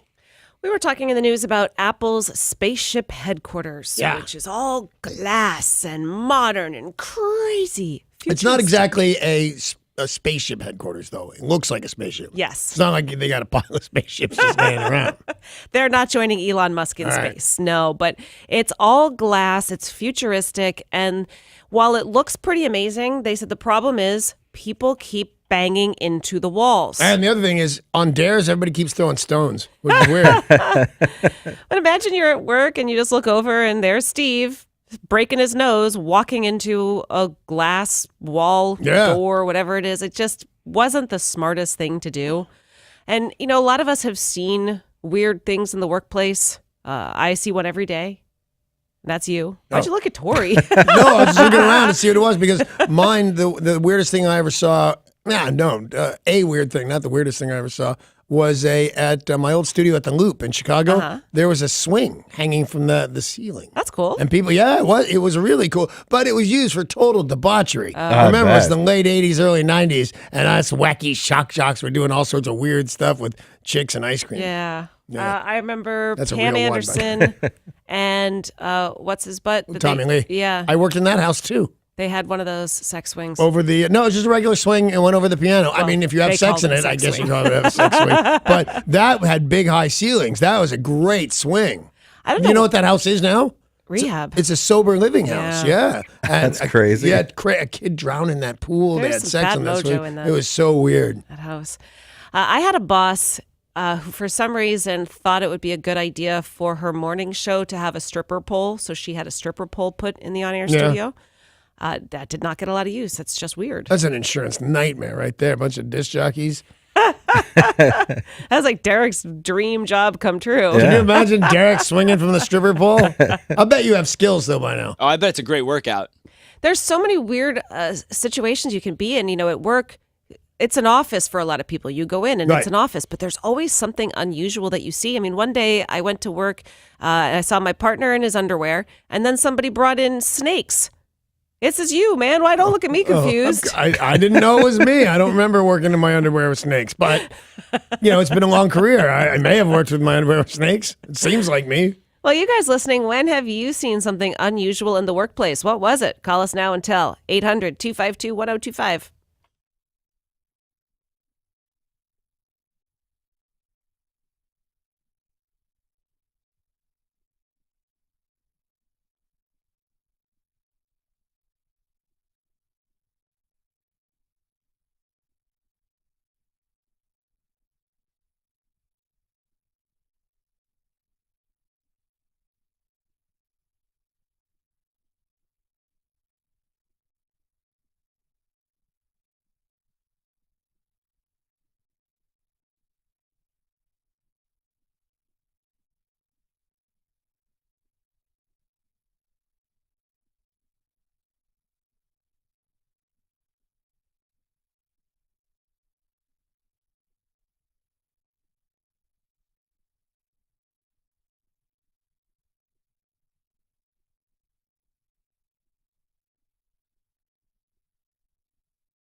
So we were talking about Apple spaceship headquarters, which doesn't really have spaceships in it, but it looks like a big spaceship. I've seen it. It's crazy that everybody's running around smashing into glass doors. That they, when I was a kid, we had that with a sliding glass door. My mom put a butterfly sticker on it. Can't they invest in butterfly stickers? Well, and I've only seen people do that drunk. Unless everyone at Apple's just drunk all the time. A distinct possibility. The question remains, though, what's the weirdest thing that you have seen at work? And here is our phone number to call in. It's 1-800-252-1025. They had 5 911 calls in the first week of opening that building. That is Really? crazy. Yeah. Wow. Paul and Buckley, what's the weird thing you saw in the workplace? Hey guys, good morning. Danny, you might remember this, and Sarah. Back in the early days in the recording industry, they were trying to use different kinds of things on the walls to absorb sound and reflect sound. Yep. We had shag carpet and egg crates on the walls. Shag carpet. By the way, unless you have enough money to redo your studio, that's actually a fine, deafening way to go. Shag carpet and those cardboard egg carts. That actually does work, but it just looks like a pimp lives there. I'm pretty sure we had that back at the old KZOK. Yeah. I'm pretty sure Gary Crow's house still looks like that. What is the weird thing you saw in the workplace? Let us know by calling 800-252-1025. Hello to Scott in Issaquah. Hey, Scott. Yeah, hi, good morning. Morning. Yeah, this is pretty good. I was working on a fishing boat, and we're in Seattle docked, and one of our crew members was on guard wearing full pajamas as Batman, full pajama Batmans. So, and he was protecting your boat? He was protecting our boat. I gotta say, if I wanted to do anything with a boat at any time, and I walked up and I saw a grown man in his Batman pajamas, I'd go, "Hey, this is a secure place. I'm leaving." Well, what were your full pajamas that you used to wear to work? Oh, I have a ton of them. I have a man. I have A Captain America Captain onesie. America one. I just have regular red ones that have the back door in the back, the trap door. I'm not confident that's completely sanitary, so I never use it. But yeah, I have a bunch of them. Yeah. Did anybody ever see Lilo and Stitch? Yeah. Yeah, I have either Leo. No, I have Stitch onesies. Yeah, Nice. they're I awesome. remember a blue onesie you used to wear to work. I don't remember what that one was. The good old days. Well, it's cold in the middle of winter. It's understandable. I'm still fine with it. It is a little weird to see a child star, or ex-child star, I should say, because you're an adult now, but come to work in footy pajamas. I don't know what circles you travel in. It's kind of weird to just see an ex-child star. I rarely see them. They shouldn't be allowed out. What's the weird thing you saw in the workplace? Share your story at 800-252-1025. Hello, Jeremiah. Hey, Jeremiah. Hey, good morning, sunshine. Good morning, sweetheart. What do you got? All right, years ago, I had to go and make arrangements for a buddy that passed, and went to the funeral parlor and talking to the funeral director, and I went into the other room while he went and go get like a brochure of caskets and that. Well, there was the display, and I get into this room, and a casket in the far corner caught my attention. Why? Because there was 2 young people in there going at it, having their way. I don't know if they were overstricken with grief or just wanted to see what the inside of a casket felt like to do it. I would like to point out that is exactly the way I react to grief. Yeah, I immediately have sex in a coffin. That's the idea. Well, so the weirdest thing you ever saw at a place of business, if you will, is a coffin with people going at it in it. Well, and I'm sure for some people, they've got the weird fantasy, like you dated was it a mortician or someone whose father owned Yeah, no, I home? went to rehab with her, but I went there one time. But that is someone's business. You go in and there's somebody. Oh, dead bodies all over the place. It was really weird. I will tell you that's not something I've seen in the workplace. No thankfully. dead bodies? No dead bodies. If you're a mortician and that's your place of business, you're either going to see dead bodies or you're terrible at being a mortician. It's not out of the ordinary. Now, radio is a weird business, but on several occasions in the workplace, I have seen people sleeping. Sure. And sometimes you realize they didn't actually have a home to go to anymore. They lived at the radio station. I've seen that, yeah. Wow. And I shared an office with somebody who just napped like every single day. Yep. But his back faced the door, so he got away with it. You know, he would fall asleep. People would come in and say, "Hey," well, I won't say his name, but "Hey, Steve," and then he would just kind of come to life and turn around and say, "Oh yeah, hey, jeez. what can I do for you?" But I could tell he was asleep. Well, we've seen a lot of sleeping in the workplace. You're not necessarily supposed to do that, but I'm surprised how much drinking I've seen in the workplace. Yeah, not me. You're not surprised by it? I'm not surprised at all. Other than napping, Paul, is there something weird that you've seen in the workplace? Yeah, when I was younger, I used to work for a construction supply company, and we would deliver roofing materials to job sites. And we showed up one morning, and there was just one guy on the job site, and he didn't come down when we, pulled the truck up. So we yelled up to him and realized he had taken an air gun by accident and nailed his foot to the roof. I guess he'd been up there for about 20 minutes with his foot just stuck on the roof because he had shot a nail through it. And That's gnarly. One of the weirdest things I saw at work, me shooting an air gun through both my ears. to pierce your ears. both piercing both my ears with big nails, too. That's definitely in the top 5 of weird things I've seen in the I'm workplace. glad to be on the list. I think you're top 4 of my top 5. I saw, this was really weird when I was working at Sushi on Sunset. These two sushi men that I knew didn't like each other. And they had headbutted each other really hard one time. That's how I knew they meant business and weren't just fooling around. So I knew they didn't like each other. And when they drew their knives, I went, no, what do we do? Because the knives are so sharp. Yeah. Me with all my impressive skills. I'm not getting in there. That's terrible. No, I won't do it. And those guys had a full-blown knife fight. And I don't know if they rehearsed it they didn't rehearse it because they were trying to kill each other, but they were great at it. Wow. It was like a sword It's like fight. it was choreographed. Yeah. It was like right out of a movie. It was amazing. What is the weird thing you have seen in the workplace? James in Bothell. James. Good morning, everybody. What's up? Well, you've heard of singing telegrams and so forth. I have. Well, we set something up for a gal in our store. This is back in the 80s. It was a llamagram, and we had her posted up by the front doors, and before we let the public in, we opened up the doors, and 3 llamas came in, and we had a llamagram for her with balloons and everything. So we've got llamas in the store. Well, there's a couple. Well, wait, I'm confused. There's a couple different kinds of llamas. One, there's Fernando llamas. I don't know what he's doing these days. There's the Tibetan monks llamas. Yeah, and like then the there's the Dalai animals that spit llamas. What kind of llamas were they? Well, it wasn't the spitters because they didn't wear bandanas. That's what they usually put on llamas that spit. But these were the full size 400-pound animals. Just came right in the store. It was not the Dalai Lama. Not Danny. the Dalai Lama. That was No. my question. Was it the Dalai? I speak Bonaducci. Thank you. How about you, Jim, in Kirkland? What's the weird thing you've seen in the workplace? Hi, y'all. Well, I worked at a plumbing showroom, and lady was supposed to put out cookies for the guests. I come up from downstairs, and she was putting those cookies out. Every one she took out of the can, she licked before she put it on the plate. Why? what was she doing? I don't know. It's just something she did to pass her time. She was kind of bombed on Xanax all the time. Oh, well. Okay, now I understand. I mean, you hear rumors about people who work in low-paying jobs at like a cookie Fast shop food or places, fast food, yeah. and they mess with the food a little bit. What about you, Jerry in Issaquah? What is the weird thing you've seen in the workplace? Hey, Jerry. Good morning. I was on a construction site in a building that was about 90% done, and a skunk snuck into the building. And one of the laborers on the site thought it'd be a good idea to go after it with a stick. He hit the skunk with the stick. It ended up spraying everybody in the building. And they ended up having to tear out all of the drywall in the building, all of the carpet, and completely redo it. Because somebody clocked the skunk with a stick? By the way, who doesn't know not to do that?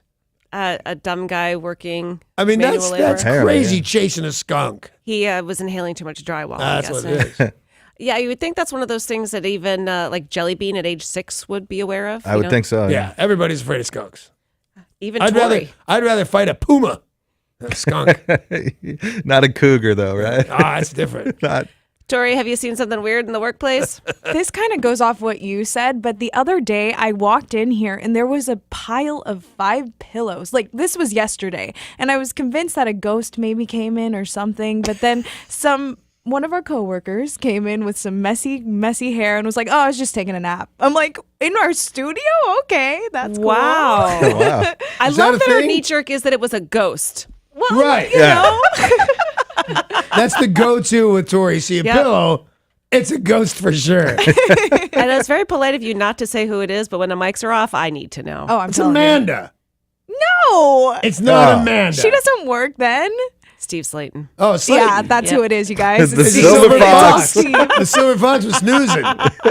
Derek, what's the weird thing you've seen in the workplace? Derek. Well, yeah, absolutely. But I worked in I worked in a hotel, and things people leave behind when they leave to check out is very bizarre. You see a lot of things of a sexual nature, and for some reason, the housekeeping ladies would always call me when they found something like a sex toy, and they would want me to come look at it and tell them what it was. And like, there's so many times I'd be like, I don't even know what this is. Wow. This is a weird thing. You're into some weird crap if Derek doesn't know what your toy is. Yeah.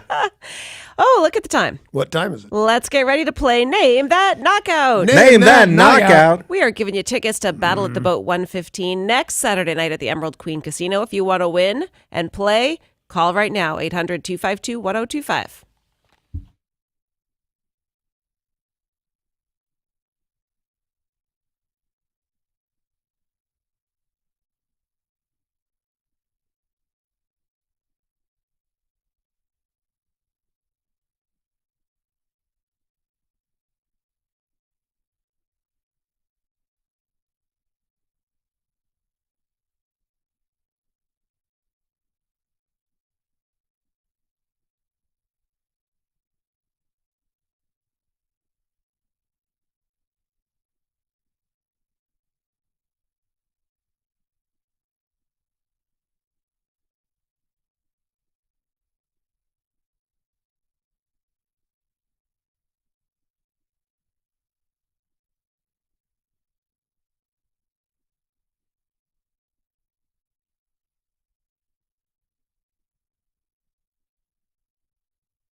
All week long, we are playing Name That Knockout for your chance to win a pair of tickets to join Danny Boom Boom Bonaducci at Battle at the Boat 115 next Saturday night at the Emerald Queen Casino. To win, you will just have to name the famous knockout from Danny's Clue.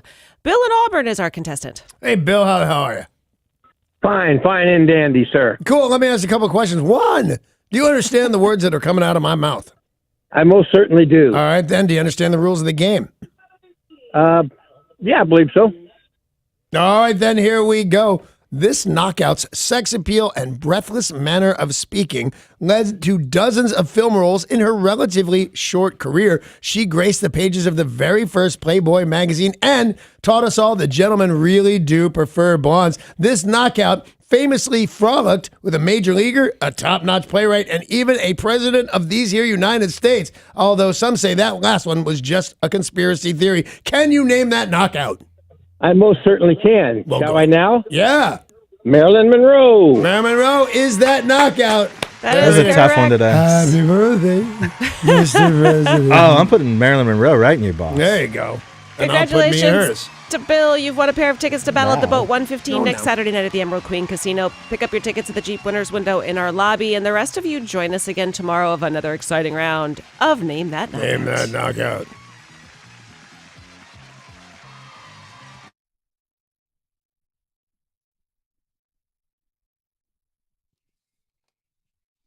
This traffic report is brought to you by Staples. You are going to see some stop and go traffic in Tacoma as you make your way on I-5 northbound between 38th Street and Portland Avenue. Over in Puyallup, also a little bit of slow traffic on State Route 167 northbound between Highway 161 and 8th Street. Staples can help your business stand out with custom printed signs, banners, and brochures. Now at Staples, get $5 off your next print and marketing services purchase when you spend $50 or more. Standout materials equals outstanding results. Offer in-store only, ends 3/24. Exclusions apply. Staples. I'm Derek, and that's your look at traffic on 102.5 KZOK.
This weather report is brought to you by NHLSeattle.com. We're looking at clear, sunny skies today, highs in the upper 40s, and it's currently 37 in downtown Seattle. The next great moment in Seattle sports history is about to happen, and this is one you won't want to miss. Submit a deposit for ticket priority to be an NHL seat holder today. Go to NHLSeattle.com and be part of Seattle sports history. That was your weather. I'm Tori on 102.5 KZOK.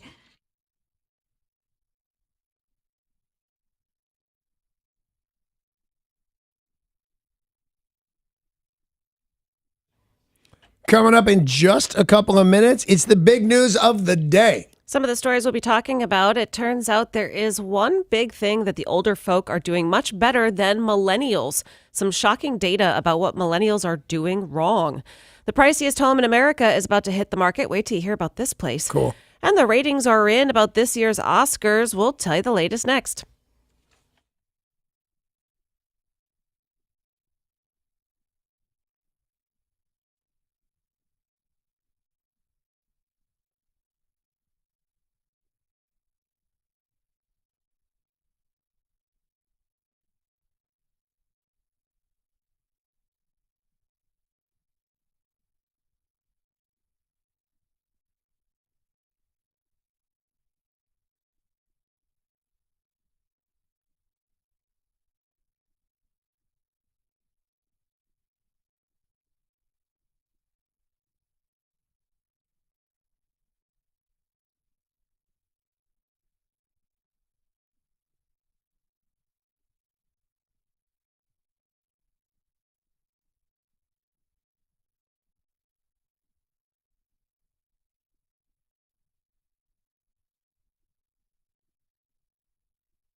And, of course, the big news of the day is brought to you by Goldberg Jones Divorce for Men. Call 1-800-DIVORCE, or you can go online to goldbergjones.com.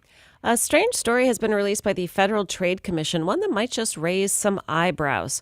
Every year, the Federal Trade Commission puts out the annual data book of consumer complaints, and one of the pieces of data highlighted is people who have been scammed, fallen victim to a financial scam. Now, most people think that's people over 70, that the older people are being taken advantage of. I do think that. It turns out it's millennials. They are the ones getting scammed. 40% of Americans in their 20s reported fraud, saying they lost money to schemes. Wow, that's great. How do you even figure out what it is that reasonable people with access to money will fall for? Yeah. Well, the Nigerian prince, Right. you know, the most millennials believe That's in the him. way I would go. I would always go with greed. Yeah, absolutely. That I've got to tell them if they give me $5, I'll get them 10, and got to figure out that speech. But 40%, that's crazy high. 40% of Americans in their 20s compared to 18% of consumers 70 or older who lost money to fraudsters. I was dangerously close to losing money to fraudsters and turning over all my information when a millennial stopped me. So that's not real. The first thing I should have guessed, my computer froze up, and these people contacted me and said, we'll unfreeze it. Here's what you have to do. And then they said this, were you watching porn? And I went, yeah. They said, oh, see, there's all sorts of bugs in that. And I went, nobody's going to ask me if I'm watching porn. But I was going to turn over the money because they had all this weird control over my computer. They could write stuff to me, message me on my own screen. Yeah. It was crazy. The priciest home in America is set to hit the market in Los Angeles later this year. Nile Niami is a developer known for huge real estate offerings like the Opus in Beverly Hills. But now the latest one is called The One. The One? He has been working on this in Bel Air for years. The One is a 105,000 square foot giga mansion. Why do you need that? And who cleans that? Oh, geez. The biggest house I have ever been in was a private home where I knew the owners, 23,000 square feet, and most of it seems stupid to me. Like, you guys have more money than you know what to do with. You don't need these rooms. And it's always like 10 bedrooms, 75 bathrooms. Right. Rich people really have to go. The Spelling family had a gift wrapping room. Yeah, that seemed crazy. And I've been in more than one house with its own bowling alley. Jeez. This has a bowling alley, 4-lane bowling alley, an indoor-outdoor nightclub. Do that many rich people bowl? Is it something I'm missing? Bowling's fun. 40-seat movie theater, 4 swimming pools, including the largest indoor pool in all of California, panoramic views of the city, and a moat surrounds it all. With Now- alligators? Piranhas, idiot. Alligators are so last year. Yeah. If you would like to purchase this, I kind of would. Yeah, well, Yeah, why not? I'd sell it, though. Yeah. $500 million. No, because nobody with anywhere near that amount of money would ever spend it on a house. Because there's 3 guys in the world. Oh, you know what? There might be a bunch of sheiks and stuff that are hip to that. Yep. They have $5 million cars and stuff like that. If it sells for its intended price, it would be the most expensive anywhere. A French chateau recently was purchased by a Saudi Arabian crowned prince for $300 million. And it was in France? Mm-hmm. In the Hamptons, the record was $137 million for America. And then the record in New York was that $100 million condo. Yeah, but for the house, that's the most expensive presently. I say nobody does it. Not at anywhere near that price range. That's a crazy number. It's a crazy number. We've all heard about the horrors and the awful side of the opioid epidemic, but it turns out there is one, dare I say, positive result? I don't know how else to phrase it. Sure. It's silver lining. It cures cancer. Organ donations have hit record numbers due to, in part, the availability of hearts, kidneys, livers, and other organs that are coming from overdose opioid victims. That is the upside. The downside is you're high as a kite the second they put that new heart in you. Right. According to the latest studies, the numbers are up hugely. And part of that is that the opioid epidemic is it's different the way it affects the body, but also we've got a ton of different means to test. It's like immediate testing of HIV, hepatitis C, that right now it's all this brand new sensitive screening. So it used to be, if it was a drug addict, you wouldn't use their body parts. And now they're saying, test it right away. Nope, liver's good. Nope, You wouldn't use them good. because you thought they had some sort of disease. Yes, Yeah, okay. because it was needles, and you wouldn't even trust it because. Well, then because that seems archaic to me. Would you also reject the organs of a gay male? No, but the statistics were proving that if you were the user of intravenous drugs, that you had a higher chance of having AIDS or hepatitis A, B, or C.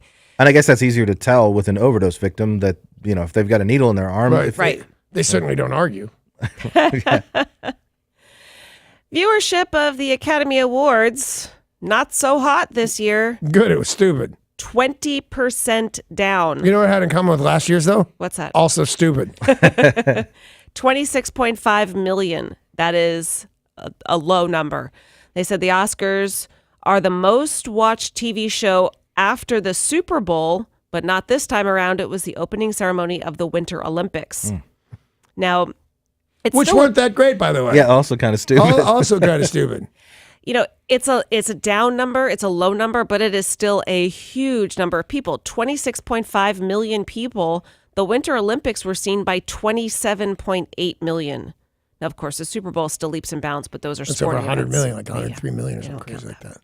But not a lot of people watching.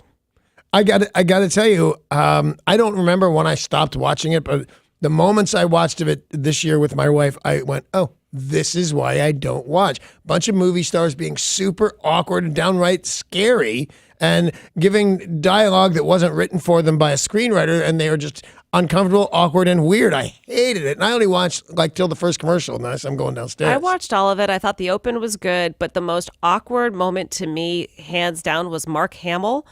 And the jokes, whoever wrote those jokes, they were not funny. What'd Mark Hamill do? It was, I can't remember. Does anyone remember who he was on stage with? It was a couple actors from the newest Star Wars movie that just That's came right. out. And it was just jokes that fell flat. Didn't Were they make any jokes about how we sense. did it better than you new guys, stuff like that? It was Star Wars jokes, Yeah. but like Matt, Star Wars fanatic, he didn't even chuckle. It was just awkward and stiff and yeah, not good. Poor little Mark Hamill. As you guys have heard, we are presenting one iHeartRadio Music Award every day this week leading up to the show.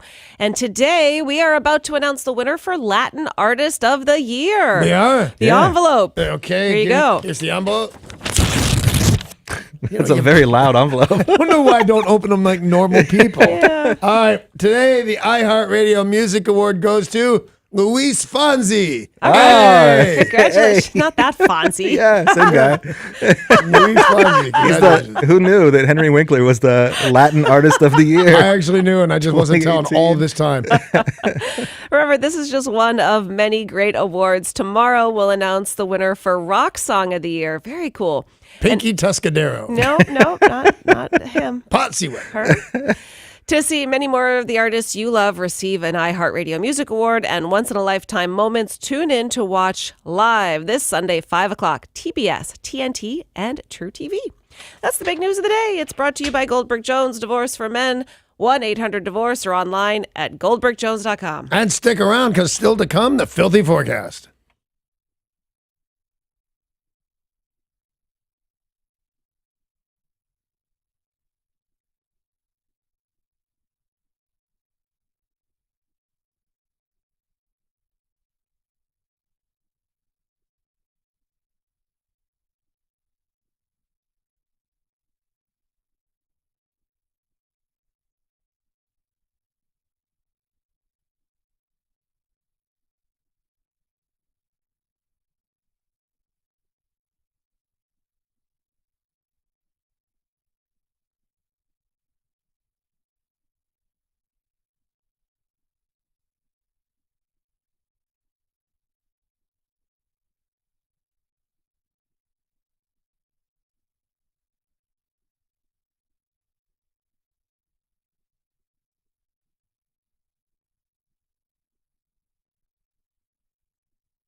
It's Sarah with your filthy forecast.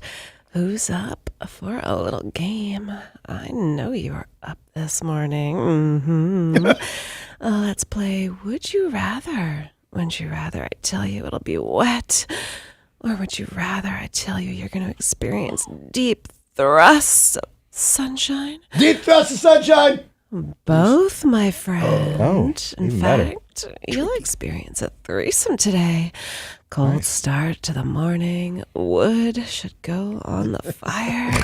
Then a wet spot. Then Gonna hurt, right? sunshine to finish the day. You didn't think it existed. The G spot. It does. Glorious spot of weather today. With the best weather front in Seattle. I'm Sarah. That was Sarah with her incredible filthy forecast. Yeah. Let's talk about, I feel weird talking about our app after that. Well, you Like can the- hear it on the app. Like the bosses are going to come and say, don't wait till we shower or something like that. The iHeartRadio app is the place to listen to KZOK on the go or to catch up on the daily podcast of this very show. Plus, you can create custom stations tailored to your taste. All your favorite music, all at one place, all free.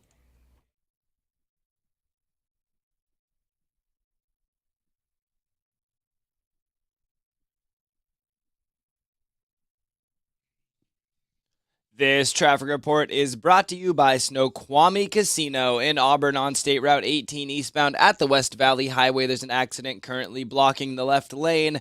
And in Tacoma on I-5 northbound, just a bit of stop and go traffic as you make your way between 84th Street and Portland Avenue. The winter entertainment lineup at Snoqualmie Casino is out now. Enjoy live music from Enter the Haggis on March 17th and many more. Tickets are on sale now. Visit snowcasino.com. Snoqualmie Casino, Seattle's closest casino.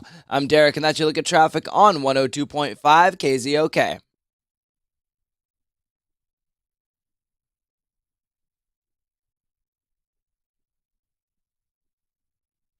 You know, I've been sleeping on a MyPillow for about 2 years now, and I will never stop sleeping on a MyPillow. 2 years, and it is still in amazing shape. One of the things I love about MyPillow is it just continues to cradle your head all night. It doesn't get sad and saggy, and I never have to flip it over to find the cool side. It just stays perfect. Another great thing about MyPillow is there is a 10-year warranty. There is a money-back guarantee, so what are you waiting for? You thinking about trying a MyPillow? There is nothing to lose, my friend, except maybe another good night's sleep. So do it now. Give them a call, 800-304-4756. That's 800-304-4756. And how about this? If you tell them the promo code KZOK, you'll get 50% off. The 4-pack special is 2 classic MyPillow, 2 Go Anywhere MyPillow, 50% off, but don't forget that promo code KZOK. Works on the website too, mypillow.com. You're going to love it. What are you waiting for? mypillow.com with promo code KZOK.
Come on, man. Who put bagpipes in a rock song? I have headphones on, for God's sake. My right eye exploded. Hey, let me talk to you about Whiskey Rocks. This is very cool. We've done this. This is our third year, right? Yeah. It's pretty cool. Come on out. It's this Saturday. It's our third annual. There it is. Says it right there. Whiskey Rocks inside the Terrace Club at Safeco. Fantastic evening of over 100 of the world's finest whiskeys and bourbons from all over the place. Great rock and roll music and more, my friends. Get all the details and tickets right now at whiskeyrocksnw.com. And don't delay because this is going to sell out and it's so much fun. And as you said, like, we're all going to be there. We're going to spend the entire night there. Music, people dance, people get a little crazy. And there's 100 whiskeys involved. Get those tickets before they sell out. Don't miss out on this. The latest studies are showing that men, more than women, are hanging on to their stuffed animals from being a kid. Been in more than one fight about that with girls. With your stuffed animals You or might theirs? You might remember, I used to be kind of jealous. But when I was a little kid, Karen Sterling, first girlfriend, 12 years old, she had a teddy bear named Sal. And then somebody let me know that was Salvador, her boyfriend from the Bronx or whatever, won it in Coney Island. So I flushed it down the toilet. And I'll tell you this right now, bears don't actually go down the toilet, and her dad, who was a very big and bulky man, got mad at me. I bet. I can imagine. Yeah, and there's been, I think we did a show like what's an immediate turnoff of a girl. Yeah. When you're a grown man, you go to a lady's house and she has 10 stuffed animals on the bed, I'm gone. Yeah. But it turns out the men are the ones hanging on to those stuffed animals more than women. And Not Derek real men. admitted that he has a stuffed animal from being a little kid. What is I mean, it? that's cute. No, I have a few laying around. My mom kept everything from when I was a kid, so there's just stuff everywhere. Yeah, but you don't live with your cute. mommy anymore. Well, I know, but I grabbed a few items on my way out the door, Paul. You didn't have to take your blankie. It's a binky. You know nothing. I thought Binky's what you put in your mouth. Blanky's what you cuddle. What are you looking at me for? I don't have baby toys. Yeah, Calm down. The binky is the pacifier. Is that normally? right? Yeah. Then what's the blanket? The banky? Blankie, yeah. Why do banky. babies talk like that? You should be able to smack them. Well, Danny, you don't have a No. Binky or a Blanky or a stuffed animal. Is there something from your youth that you hang on to? I do this, something really, to be honest with you, real important to me. I have very limited stuff from my days on the Partridge Family. I have one thing's kind of cool. I have a framed picture of our first ever cover of the TV Guide, which now is nice. archaic. Is there still a TV Guide in the world? Do they have that? Not printed, I don't Yeah. think. But I have the sign that used to be on my dressing room door, and it said Danny Bonaducci, and then had the graphics of all the little partridges following the big partridge. And that thing's really important to me. I want to make sure to keep that. Maybe, I don't know, give it to one of my new children. That's cute. Thank you. Who Not are your about new the new children? children. I don't know. I'm working on that right now. It's harder to do than I thought, Paul. Well, you guys listening, is there something from your youth that you still hang on to? What is it? Let us know by calling 800-252-1025.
It turns out that boys are hanging on to their stuff. Well, that's just right there. Is enough said. I know that I am. Right now, we didn't need a survey to tell us that. So boys are hanging on to their stuffed animals longer than girls. Is there something from your childhood that you're still hanging on to? Here's our phone number, 1-800-252-1025. Let's go to Marianne in Renton. Hey, Marianne. Good morning. How are you? We're very well, thank you. What do you got for us? Well, when I was little, about 4 years old, I was on Romper Room, and I still have my Romper Room ring. Oh, Now, it depends on... she was a child star, Danny. I realize that. Paul, do you even know what Romper Room is? I've heard of it. I couldn't tell you what it is. Yeah, you couldn't see it. And the two kids, you kids have never even heard of it? No. Yeah, that's crazy. Is it like the Mickey Mouse They Club? look through the magic frame and see you at home. They go, there's Bobby and David and Linda That's and creepy. Lucy. They And know then- your name? Yeah. Oh, that's creepy. Yeah, when it was bitching, it was all. So Marianne's a big star from Romper Room. Wow. That was the thing, Romper Room. It was huge. So, Marianne, they gave you a ring as part of your participation?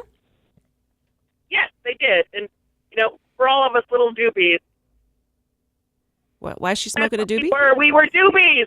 We weren't a don't be. We were a doobie. Oh, okay. Oh, don't be a don't be a do. Oh, I get it. Yeah. All right, I thought we were talking about... So did I. So did everybody. I thought I had a doobie. Yeah.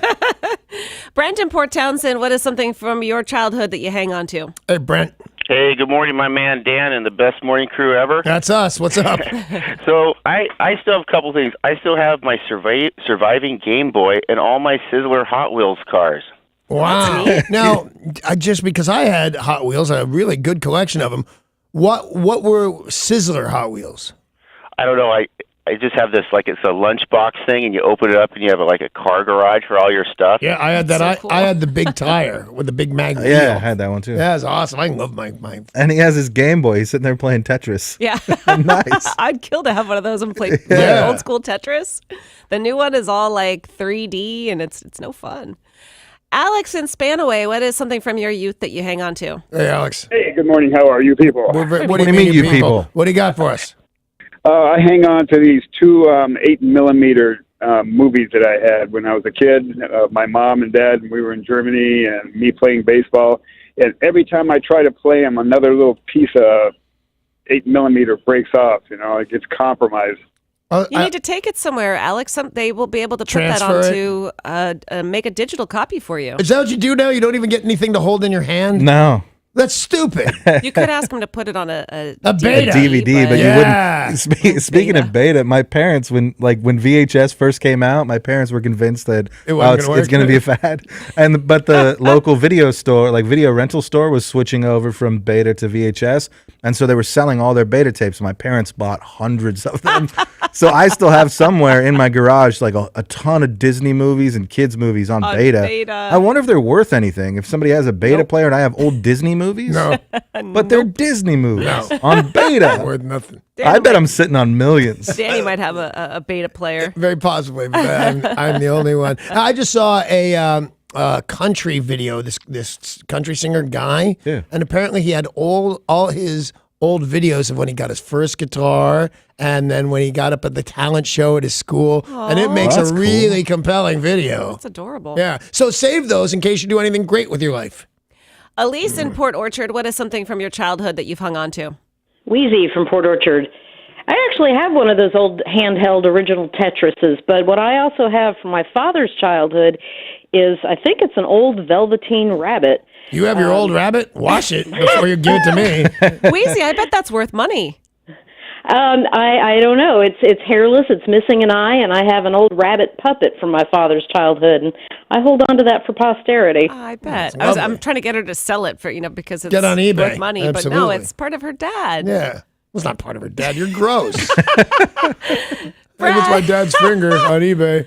Brad and Puyallup, what's something from your youth that you've hung on to? When I was a kid, we moved around a lot because my dad was military, and every time we moved, we always left Tonka toys behind.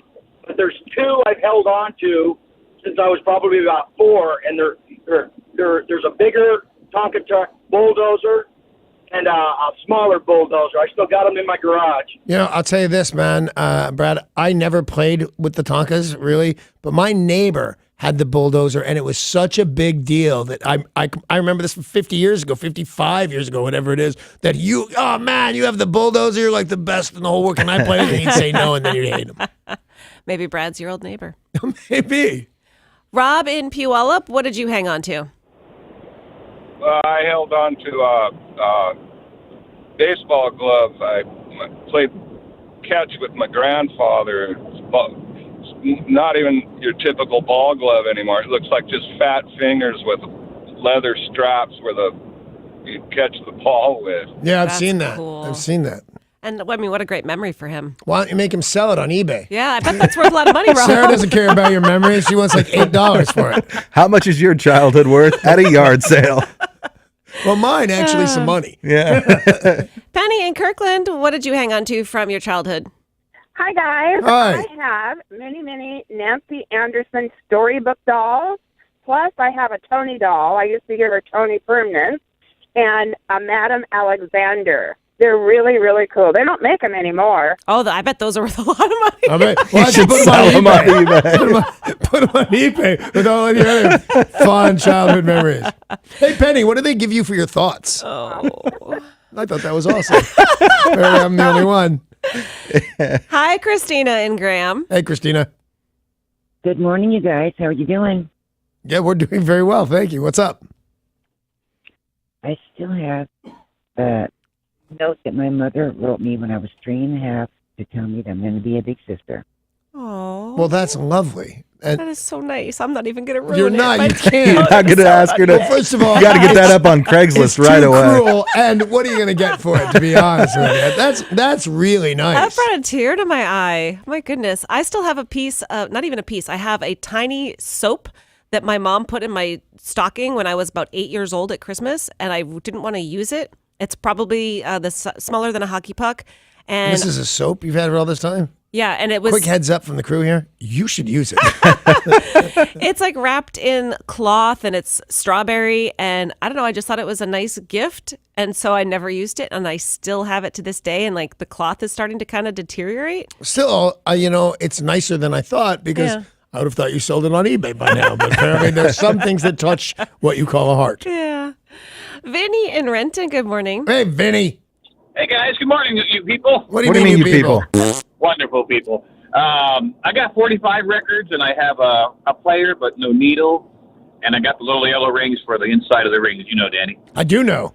And even Tori knows. Tori's I got got a whole collection ice of those. chest full of them. I mean, the big one. Why do you have an ice chest full of record space? Well, because he has 45 of them, so he's got to keep them somewhere. He puts them. But why the ice chest? I don't understand. Vinny needs a needle, so Tori can provide you with the. Well, that sounded weird.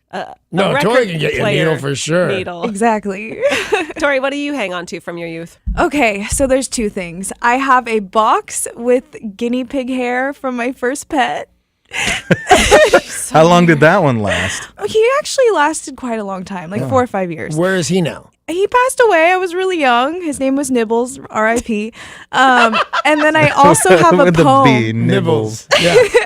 Oh God, I I have her a nipples are in poem. the freezer. A poem? A poem. I what? wrote a poem. Don't yell at me, young stop lady. talking over I will her. turn this show right around. Oh God.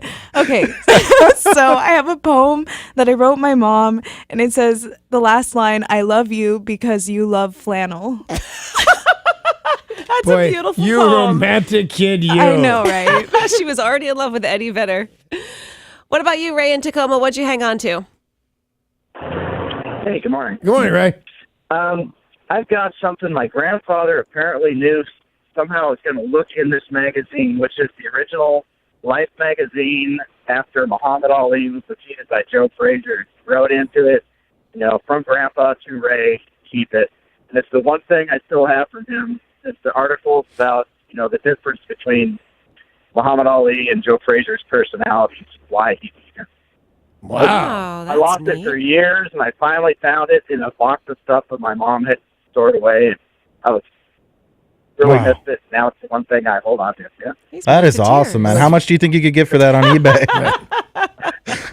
Thank Other you. than your beta tapes, what do you have, Paul? I don't know why I've kept them, but I have some trophies from sports trophies from when I played football and medals from wrestling tournaments when I kicked Chris Pratt's butt. Yeah. So I still those might be worth some money now. Yeah, I guess I'll put absolutely. those on eBay. They don't actually say they say like first place. They don't say Kicked destroyed Chris Pratt in wrestling. but- Runner up. I beat him so bad he had to do something else. Might become a movie star. Right, exactly. And Derek, other than your stuffed animals, what have you hung on to? I have a couple of VHS tapes from the mid 90s that are behind the scenes filming of the Sports Illustrated Swimsuit Edition photo shoots. He was Wow. a perv back then. They had cameras rolling back then. Look at you go, man. Deep.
This traffic report is brought to you by Phillips Law Firm on Highway 203 southbound. As you approach Woodinville Duval Road, we do have an accident causing about a 10-minute delay. And on I-90 eastbound at the Mountain Baker Tunnel, there's an accident there blocking the shoulder. There's no hiding it. The weather isn't always so great in Seattle. When it rains, traffic gets worse, and that means more traffic accidents. If you've been injured in a car accident, call Phillips Law Firm today for a free case evaluation.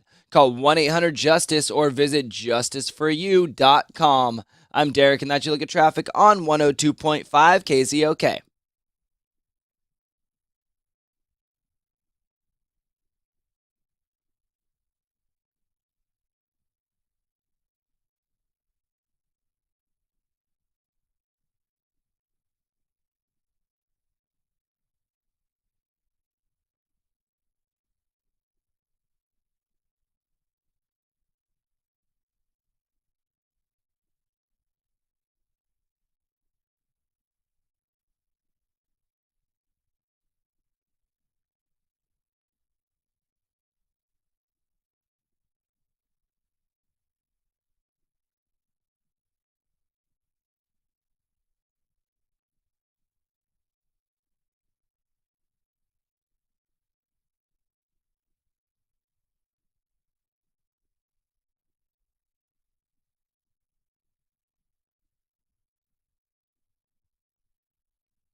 This weather report is brought to you by NHLSeattle.com. You'll be getting plenty of sunshine today and tomorrow. Highs will be in the upper 40s, and it's currently 39 and clear in downtown Seattle. The next great moment in Seattle sports history is about to happen, and this is one you won't want to miss. Submit a deposit for ticket priority to be an NHL seat holder today. Go to NHLSeattle.com and be part of Seattle sports history. That was your weather. I'm Tori on 102.5 KZOK.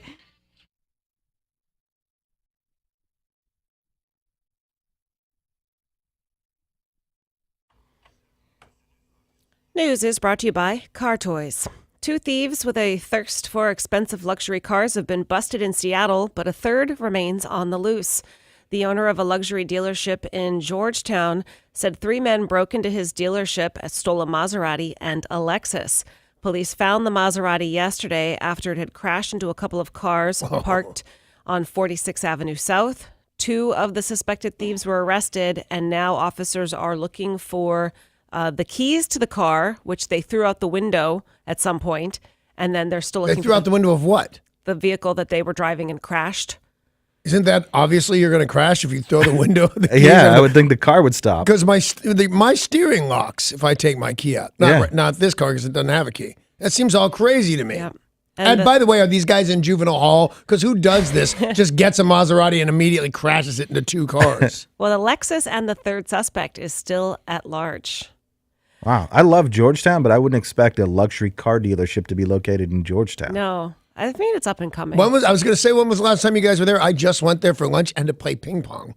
There's this bar with a ping pong table. Yeah. And Amy had her clipboard of fun, and we went and did that. And you can see that neighbor's, some people there have some dough. But it's going to be up and coming, but it's still just mostly warehouses. Yeah, it's mostly very just industrial. Very, very industrial. And then the Maserati dealer. Everson police would like to thank an anonymous Good Samaritan who helped an officer as he struggled with a suspect who was trying to take his sidearm. This was outside of a Nooksack gas station. A nutsack gas station? Nooksack. Oh, well, that's totally different because, you please help me. Somebody's trying to grab me a nutsack. I would need some help immediately. Nooksack. Yeah. Officer Mark Tymiersma stopped the man from taking his pistol and handcuffed him, but this guy was they were trying to arrest him. He then tried to grab the policeman's gun and get it out of the holster, but according to police, a civilian ran over and gave assistance. And then as soon as this man was contained, he just left. Like, what is he going to hang around for? Like the Lone Ranger, like Zorro, except without putting a big mark on somebody, because then you become the villain, really. Yeah. Would you ever do that? Yeah, totally. I would fear that like another officer arriving on the scene thinks I'm also one of the bad guys. I would fear the same thing and then do it anyway because I'm crazy. That would be right after I rescued somebody from a hostage crisis and delivered a baby on the side of the road. Well, the cop said, we would like to identify him, and I'd like to thank him in person, because had he not helped... Do a little better than that. I want to thank him. I got a job, man. Yeah. Call me. Send me a fax. Email me. Send you a fax. But whatever you're doing. The car but, fax. Yes, exactly. But if you make me come down to the station, I expect a medal or something. Definitely. Yeah. Danny, you need to spend more time in Nooksack so that you can have There you go. opportunities. Yesterday was a milestone day for our climb out of the darkness of winter. Yesterday, the sun set just a few seconds past 6 p.m., our first sunset after 6 p.m. this year. Wow. The last time the sun set after 6 p.m. was October 26th. I'll bet this infuriates real people. Well, this is great news, Danny. This means... No, I meant the fact that the sun goes down before 6 o'clock. If I was a regular guy, I'd be mad about that. Since I'm already going to bed, then I guess I don't care. But it seems like a big deal. I definitely noticed it yesterday. I knew that this was happening, but I noticed at 6 o'clock a beautiful sunset. The mountains still had snow, and it looked just so nice. But I realized 6, it's late. Yeah. And so just around the corner, it'll be 10 or 9:30. At night? In the you're right. summertime, Yeah. All right, so starting now, though, when we get daylight savings time right around the corner, our sunset will then, starting on Sunday, be 7:09. Look at that. And that's gonna be we spring fantastic. forward, right? Spring forward. Yep. Sunday or Monday? Sunday. All right.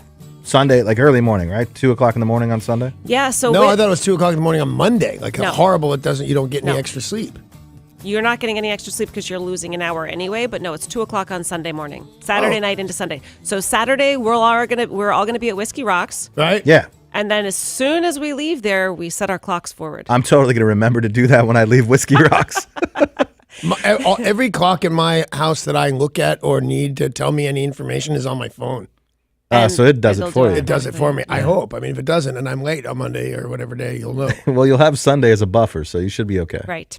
Buffer? Didn't even know she was shiny. Even more reason for people to join us at Whiskey Rocks Northwest so that we can tell everybody it's time to set your clocks We'll forward. change your phone for you. Just come see us at Whiskey Rocks. I'd appreciate that. Tickets are on sale now, whiskeyrocksnw.com, Saturday. A quick post-Olympics meeting between officials from North and South Korea appears to have yielded progress. South Korea's president says the North is willing to get rid of its nuclear weapons under certain conditions. North Korea is clearly expressed its intention for denuclearization on the Korean peninsula, and if there is no military threat and the regime's security has now promised, we have no reason to hold nuclear weapons, is what South Korea said. That'd be great. Yep. But didn't they also say they cured cancer and, and like they've made some outrageous claims? Perhaps they're lying to us. Perhaps they are lying to us. But this is the first time that Kim Jong-un has even remotely said, yeah, I'll do it. Whether we believe him or not remains to be seen. You know, we're waiting to hear from Trump, but this is the first time he hasn't said, I'll blow them to bits. I've got nuclear weapons. Rivers will run red with the blood of the round-eyed devil. I think that's a quote, and that's exactly what he sounds like. Did you notice you never hear his voice? Yeah, it sounds like that. That's because it sounds like this. Wow. Hey, I'll blow you up, you crazy Donald Trump. That's what I'll do. I'm Kim Jong-un. The East Coast experienced another bomb cyclone. Really, really bad weather, crazy winds, millions of people without electricity, about 7 people perished. And now we are finding about some of the other stuff that happened. A pilot on a United Airlines flight that took off and landed amid those rough winds said, quote, pretty much everyone on the plane threw up, end quote. Even the pilots were struggling not to throw up. That's how bad the turbulence was. Wow. They were able to land safely, taxi to the gate, but everybody got sick. Now, since there's turbulence, which is essentially like a martini shaker like that, is everybody just covered in puke? Ew. Yeah, you're I would guess so, yeah. Because I don't mind. I've been covered in my own puke a couple of times, but somebody else's puke, that's horrifying. The stranger next to you. Yeah. Something else a little... Just look at him and go, oh, what did you eat? By the way, if you are planning on traveling to the east, check ahead with your air carrier because they are now getting a nor'easter and expecting a foot of snow across much of the east coast of the U.S. It's this big, man. Another scary incident happened on an airplane. This time it was yesterday aboard a Sky West flight. This was a flight from San Francisco to Boise, and a woman tried to open a cabin door mid-flight. She started screaming, I am God. Why does everybody think they're God? And why can't God open the door? Yeah, to God the can open the door. I would think Doesn't need your help. We know she's wrong, right? You Because know, she couldn't get the door open. could not. My God parted the Red Seas, for God's sakes. You can't open a door? Was he like one of those kids? You just baby-proof it? No, look, God can't open that. They were able to subdue her.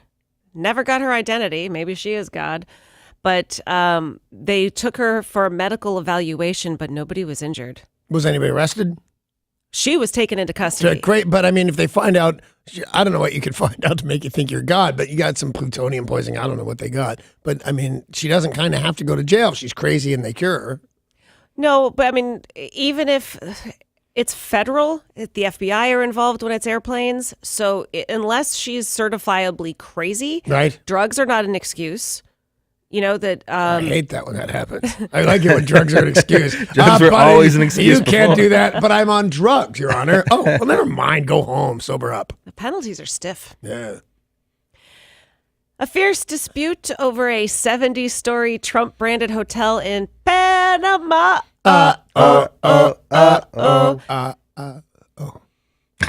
Sorry. Too many. It ended yesterday As when the extended cut.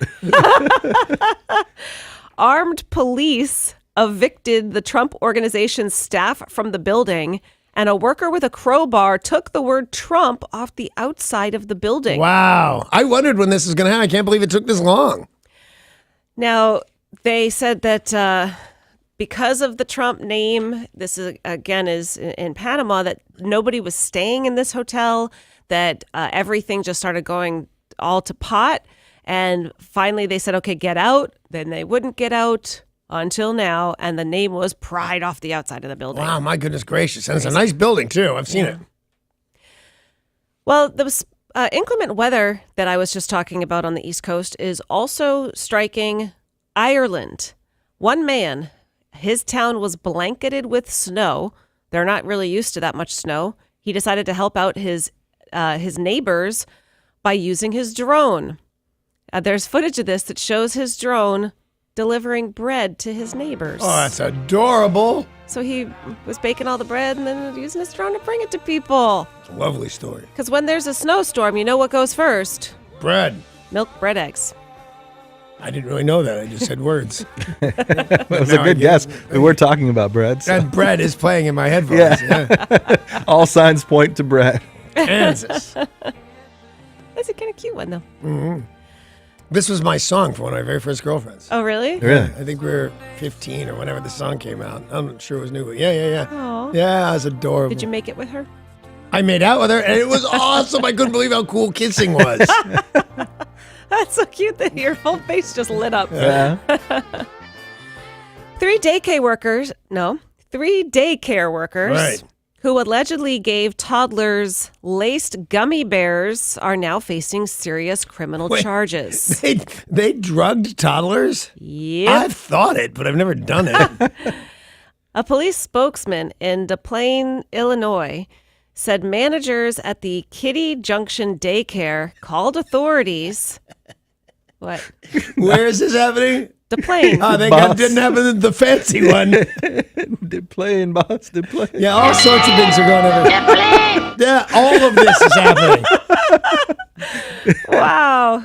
Okay, yeah, Des Plaines. Yeah, we didn't hear anything that you said after that. So if you want to repeat Because Paul it. looks at me like, did you hear it? And are you going to say anything? And I look at him like, yeah, I heard it. Did we say stuff? No, I think I was saying, don't do it, dude. It's so is that stupid. what you're doing? All right, so the cops get called to the Kitty Junction daycare because somebody called up and said, workers are giving gummy bears to the kids to calm them down before nap time. Turns out they had been lacing the gummy bears with melatonin. How do you do that? They sell gummy bear making machines for like $20. What? Yeah. Oh, dude, Why do we not own one? I'm going to make some crazy for the gummy show, bears. okay? Now I'm not going to hear anything you say next because I'm looking online for a gummy bear machine. Okay, I'll be perfectly honest. I bought one of these on Amazon, so you can put it in to Amazon, and I think it was $25. Wow. And it makes gummy bears, but then Yes. you have to mix up the goo. You mix up the goo, meaning if you're an adult, you could put booze in it. Yeah. Like yeah. a Jell-O shot, but it's a gummy bear shot. For $29, I can buy a gummy bear making. It makes gummy bears, gummy worms, the fish, the Swedish fish, Oh, the fish. and giant gummy bears. You know, if you put melatonin in the fish, then those babies would sleep with the fishes. It's awesome. My God, I'm ordering this for the show right now. Well, this is fun for us, but not so fun for the 2-year-olds. Oh, that's right. They were poisoning children. Yeah. They weren't, but it's melatonin. It's an over-the-counter thing. Big deal. Well, it's something your body creates naturally. So imagine you find out your kid has been dosed with melatonin. They're probably not having a normal sleep pattern. No, they're having a great sleep pattern for mom and dad. It looks like things are not right in Des Plaines, Illinois. I take melatonin every night. Do you? Yeah, then in my cacophony of pills that I take throughout the day. But one of them at bedtime is a melatonin and an antipsychotic. Well, now we're going to make both of them into gummy bears. I think that'd be it's awesome. It's going to be awesome. An antipsychotic gummy bear? Come on. A driver made a quick getaway, and speed cameras spotted him doing 235 in a Dodge Challenger. KPH, what is that? Kilometers per hour. Kilometers per Still hour. real fast. Yeah, my brain doesn't work that way. I don't know what that translation What is it in kilometers? 235. 146. Okay. Yeah, 146 miles an hour. How the hell do you know that fast? The internet. Oh. I don't actually know that. All right, so the guy's going $150 in a Dodge Challenger on an expressway in Tokyo. It's a very fast car. Oh, that's what Tokyo Drift. Yeah, oh, yeah, that's right. Well, that's against the law. So they caught him on camera, and he's like, "Ha can't catch me," until they did. 2 years later, they finally tracked him down. They said it took them this long, and they decided they weren't going to stop. They were going to find out whose car this was. Now, the license plate they had done some work on, so that's why they couldn't track them down. Work as in disguising it? Yep. So the way the traffic cameras work is they see you coming at them. There's no facing as they drive away. So the front numbers, they did not have a plate, which is also against the law. Yeah, I almost never have a plate on my, up until, I don't know, the last 10 years or something. So that's 40 years of cars, whatever it is, 30 years of cars. I've never had a front plate. Well, they finally captured him, and they showed him all the pictures, and he's like, "That's not me. Nope, that's not me. What about this one, sir, where you're waving the middle finger at us?" That's probably you. Oops. Yeah. Busted. I cannot believe there's enough open road, if I'm not mistaken, Japan? Tokyo. Enough open road in Tokyo to hit that kind of speed. Yeah. 4:00 in the morning. Probably the only time you could do it. Yeah.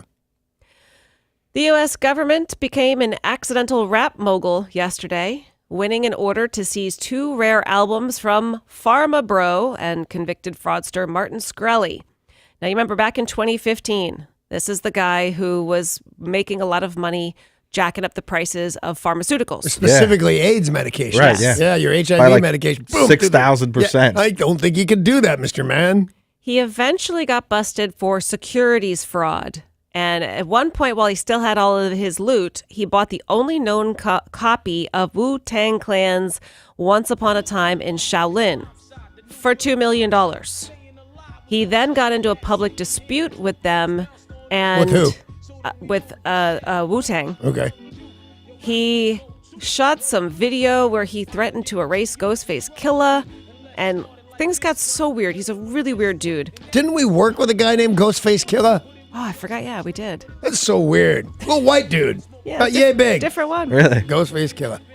Well, he's in trouble. He's in so much trouble that the government has now said, we are taking your assets pursuant to your conviction. We're going to see your assets up. $7.4 million in assets. He's lost the Wu-Tang Clan. He's lost a Picasso and all sorts of other items. So the U.S. government now owns Once Upon a Time in Shaolin.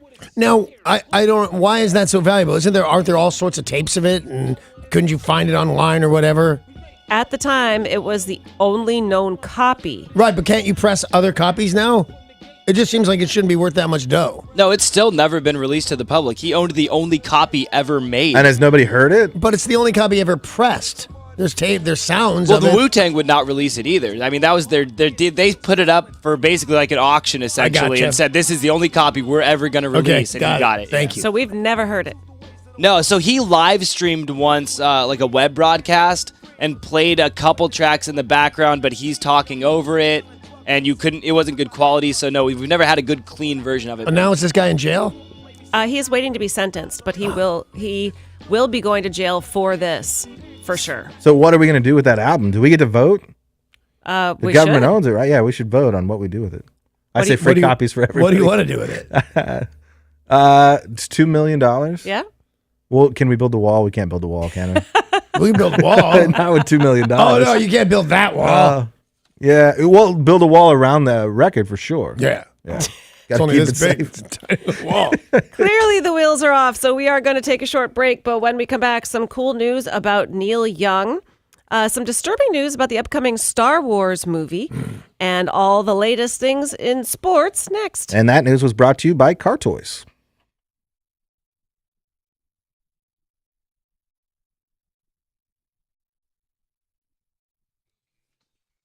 This traffic report is brought to you by Domino's on Highway 203 southbound as you approach Northeast Woodinville Duval Road. We do have an accident causing some minor delays, and in Tacoma on I-5 northbound between South M Street and Portland Avenue. Just seeing a little bit of slow traffic there also. Domino's has an offer that you can't pass up. Order any large specialty pizza for $10.99 when you carry out today. Offer valid at participating Seattle area stores. Ask for this offer. Availability and charges may apply. I'm Derek, and that's your look at traffic on 102.5 KZOK.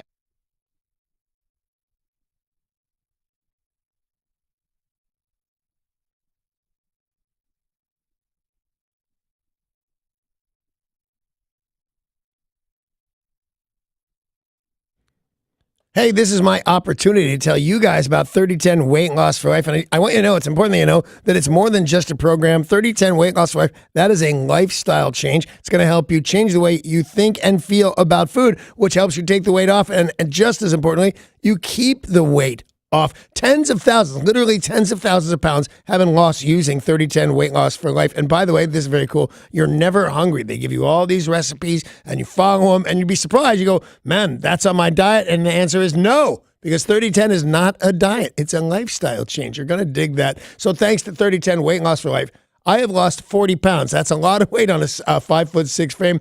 You can do it too. I invite you to call 3010 Weight Loss for Life today. They'll give you a clear direction. There is a very nice supportive team there to help you keep an eye on how you're doing. And the way you're doing it is well. Every single time I went in there and weighed in, I have lost weight. So thanks to 3010, I have lost the 40 pounds. I keep it off. I invite you to call them right now at 3010 Weight Loss for Life, 855-843-3010. That's 855-843-3010 or go to 3010weightlossforlife.com.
In music news, Neil Young was the first performer to take the stage at the famed Los Angeles club, The Roxy.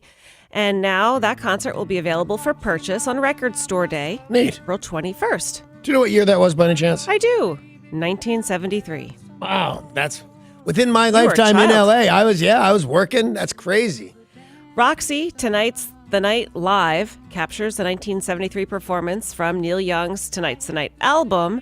And they said it was an epic show and very cool that it will be available now for the first time. Wow. Our iHeartRadio Music Awards are almost here. That is one of the biggest nights in music. It is this Sunday night live from the Forum in LA. That Luis Fonsi guy already won something, though. That's right. Yeah. You gave him an award this morning. I did. He wasn't here to accept. I know. Tomorrow we will reveal another winner at 7:30, but then everybody will take to the stage and the audience, everybody and their grandmother will be there. And this is live from the Forum in LA. It'll be on TBS, TNT, and True TV on Sunday. But tomorrow morning we're doing Rock Song of the Year, so that's pretty cool. That is cool. Yeah. Don't tell us who it is yet, Paul. I don't know yet. Yeah, don't spoil my spoiler. They don't Danny tell me. didn't open his envelope. They don't tell me too far in advance. They just send me the envelope in there. Oh, Don't touch my envelope. Now they're gonna have to send me a new envelope. Superman star Henry Cavill took to social media yesterday to assure his fans he is not dead. Oh, that's good. Now, he was in Man of Steel, Batman versus Superman, Dawn of Justice, last year's The Justice League, and Batman versus Superman. He's the guy who has been playing Superman in the movies for the past 5 years. Right. Very handsome young man. He is a handsome fella. Now, he took to social media because he went online and Google said, Henry Cavill is dead. Here's now what I know about this guy. He Googles himself. Yeah, right? Well, he had a screenshot, and if you go to Google News on the right side, it'll tell you a lot of the big flashes. Here's a trending story. Here's Right. what most people are talking about. He's like, oh, look at that. I'm dead. He took That's this. got to freak you out. Danny, you've had this happen to you I've had before. it happen. And by a reasonable source on my way to high school, Rick Dees, super DJ of the world, said that, and this was kind of cool because he said these words, the world of show business has been dealt a devastating blow. And then he went, Danny Bonducci's dead. Wow, I devastate a blow or whatever it is that I did, so I did not go to class that day. So they accepted that as a good excuse. I'm dead. What are you going to do? Star Wars composer John Williams has indicated he's only got one more movie in him. He said, I will It's got only... to be uncomfortable. Not how ODB got it. He did the soundtracks for Jaws, E.T., Indiana Jones, Harry Potter, and a little movie called Star Wars. Yeah.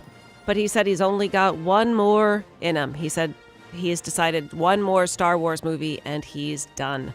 Done with Star Wars type movies or done with movies? I think he's done, but he did say he'll be quitting the Star Wars franchise in 2019, but he's no spring chicken. Yeah. Probably wants to take a break. Do you know how old he is? 972. What the hell are you doing? I was going to say 72, but I think he's older than that's that. John Williams, how old is he? Siri, how old is John Williams? 86 years old. Then he's only got one more in him. If you can't get enough of the new Black Mirror episodes, good news for you. Netflix has confirmed the series will be coming back with a 5th season. What is it? Black Mirror? Yeah. Hugely Is it what popular the TV show. Black Panther uses to look into to get ready? That's Nope. exactly Goes out? right. Yeah. Nope. Okay. Nope. Okay. They posted to Twitter, Nope. be right back. Black Mirror has been a runaway hit for them. It started as a British series, and each episode features a different plot and a different cast. It's an alternate reality and kind of weird. Okay. People seem to love Black Mirror. We talked about this a little bit a couple weeks ago. I said that the one episode I tried to watch, a politician was being blackmailed and said that he had to have relations with a pig in order to get his daughter out of kidnapping or something. Wow. Derek's watched I did a that for couple of 20 them. bucks. 25. Derek, you said you're not a big fan either, though? No, I mean, well, it depends. Every episode is a completely different story, so some are really good, and then some just aren't that great. The British, they're weird. They had a show called Blackadder, which was about a knight, and in night times, I guess the 15th century. And Not at night, like no, AM, a night PM. with a K, like Suge Knight. And, Of all the famous Knights. there you go. Okay, like Chris Knight from the Brady Bunch. Yeah. Who? I don't know. So what about that show? I don't remember. No, they just did wacky comedy. I'm just saying they have like 5 shows that start with the word black. I don't know Gotcha. why. This is not a comedy, and this is on Netflix now, and it's a pretty big budget. Nope. Lancelot, Galahad, Shug. Nope. A lot of people were talking about James Ivory at the Academy Awards. This is the man who was the oldest to win an Oscar. Oh, yeah. 89 years old. But some people were talking about him because he's 89 years old, but also he had a weird shirt on. So for the people who watched it, they saw he was wearing a dress shirt with somebody's face on it and a regular tuxedo, but the tuxedo shirt had somebody's face like John Lennon's Imagine, like a picture of himself, like almost Right. like a cartoon Okay. type. We are now figuring out who it is. It was the film's star, Timothy Chalamet. Oh. He was wearing his face, and then he won the Academy Award for the movie that starred that kid. So a little bit weird. He is the actor of the movie, and that's why he was wearing his face to celebrate this young actor. Okay, that's kind of cool, I guess. Nobody's wearing my face at the Academy Awards. It's super weird. It's kind of odd. It's a child. Yeah. Is it a child? No, he's like 20 something. Whatever you're up to is fine. It's weird. Oh, Timothy Chalamet was also in the movie You Hated, Lady Bird. I didn't hate it. I just didn't get it. He's her love interest. Oh, is he a weird looking guy that looks a lot like a girl? I don't find him to look like a girl, but At the Academy Awards, though, there was some guy that looked just like a girl, and I was very thrown by it. That happens to me. You're not talking about the transgender woman who was in a No, a talking about nominated some movie? guy that turned out to be a guy. I'm sorry, I do not know. Emma Watson went to the Academy Awards and was photographed at the after party with a tattoo on her arm that we now know is fake. It was a Right. fake tattoo, and it said "Time's Up." She got beat up on social media because there was a grammatical error. Oh, man. Time's Up, supposed to be in support of women and men and a movement of people being exploited or... So there's a couple ways it could go wrong. Times was not a possessive, if you will. Up was actually a direction rather than an inclination that something is happening now. But I don't get what the big drama would be. So what did it say? She forgot the apostrophe. That's the one, times. So several times are up now. Yes. More than one time is up. Yeah. So on That's Twitter, she wrote about a job position available. Fake tattoo proofreading position available. Experience with apostrophe is a must. That's cute. Kind of fun. Wendy Williams has been on leave because she was diagnosed with Graves' disease and hyperthyroidism. So she has had to take time off of her show and announced that Jerry O'Connell will be filling in for her. No way. Bit of an odd... Super odd choice, but I'll bet it'll be good. Well, you can find out now. She said, don't get too comfortable because she's coming back in a couple weeks. You know what? Here's the thing on those shows. I saw people filling in for Ellen DeGeneres. Yeah. And they were, like, in a way, disc jockeys, except on shows that playing lots of music. They'd go, hey, it's me, some guy filling in. And do you remember when they had this guy on the show? Take a look at this. And that's what they did. Like, nobody interviewed anybody. It wasn't a good use of celebrities' time, in my opinion. When I saw them filling in for for Ellen DeGeneres, I thought the opposite. One of the hosts I saw was Miley Cyrus. Right. She did not stop talking. Like, you're interviewing somebody. You're the host, not the interviewee. Having been accused of that over the years, I can't be too hard on her. Let's take a look at sports. Sports brought to you by Bradley Johnson Attorneys. If you're facing a DUI, call 1-800-DUI-AWAY. 1-800-DUI-AWAY. The Mariners resume spring training today. The game against the Rockies is at 5:40. So we're not turning it around. We won the last one, didn't we? We did not play yesterday, and we won on But the Sunday. last one is, so don't turn it around. Yeah, don't turn it around. That's crazy. Unfortunately, yesterday the Mariners found out that Ben Gamel will be out for 6 weeks with a strained right oblique muscle. Well, he can turn it around. Yeah. Well, he tried too hard to turn it around is and that what strained happened? his oblique. It'll happen, man. And now we are getting word the MLB and ESPN are both confirming Ichiro Suzuki is going to return to the Mariners for a 1-year deal. Super cool. If he passes his physical. Which, from everything I have read, he certainly will, that he stays in top condition all Yeah, year he round. does, yeah. In some football news, Jimmy Graham is set to become an unrestricted free agent next week, and it looks like the Seahawks will not be keeping him because he is too tall. Because he's too tall and he catches too well. Dude, yeah, I love him, man. Me I will be too. sorry to see this. We will miss you. And Fox is trying to lure Peyton Manning to Thursday Night Football, but the network also wants Troy Aikman. Troy Aikman and Peyton Manning. As a team? Certainly possible to both work. Because Aikman already does broadcast for him, right? Yep. And by the way, I'm a big fan of both of them. Yeah. I think Peyton would be spectacular. So do I. I've never seen Troy Aikman play football, but I've seen him be must a have. sports. Why would I have seen Troy Aikman play football? Because you watched the Dallas Cowboys in the 80s, no? No.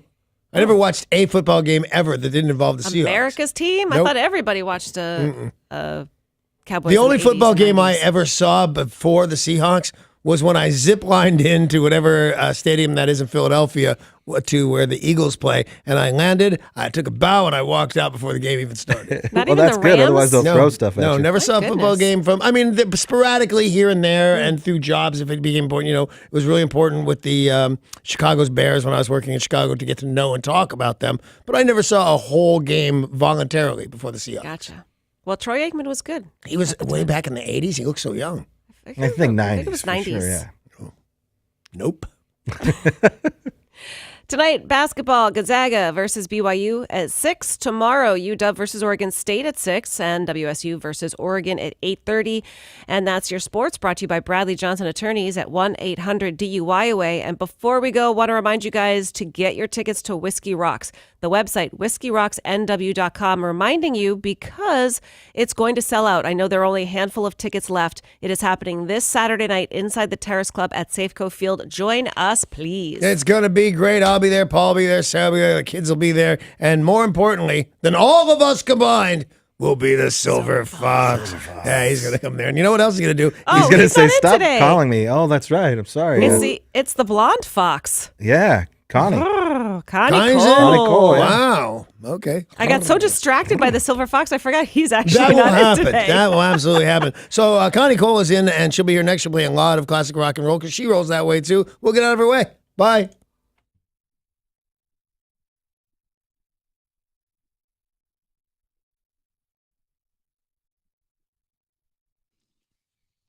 This traffic report is brought to you by Fred Meyer. Most of your roadways are looking pretty good this morning, but you're going to see some minor slowdowns on I-5 northbound in Tacoma as you make your way between South M Street and Portland Avenue.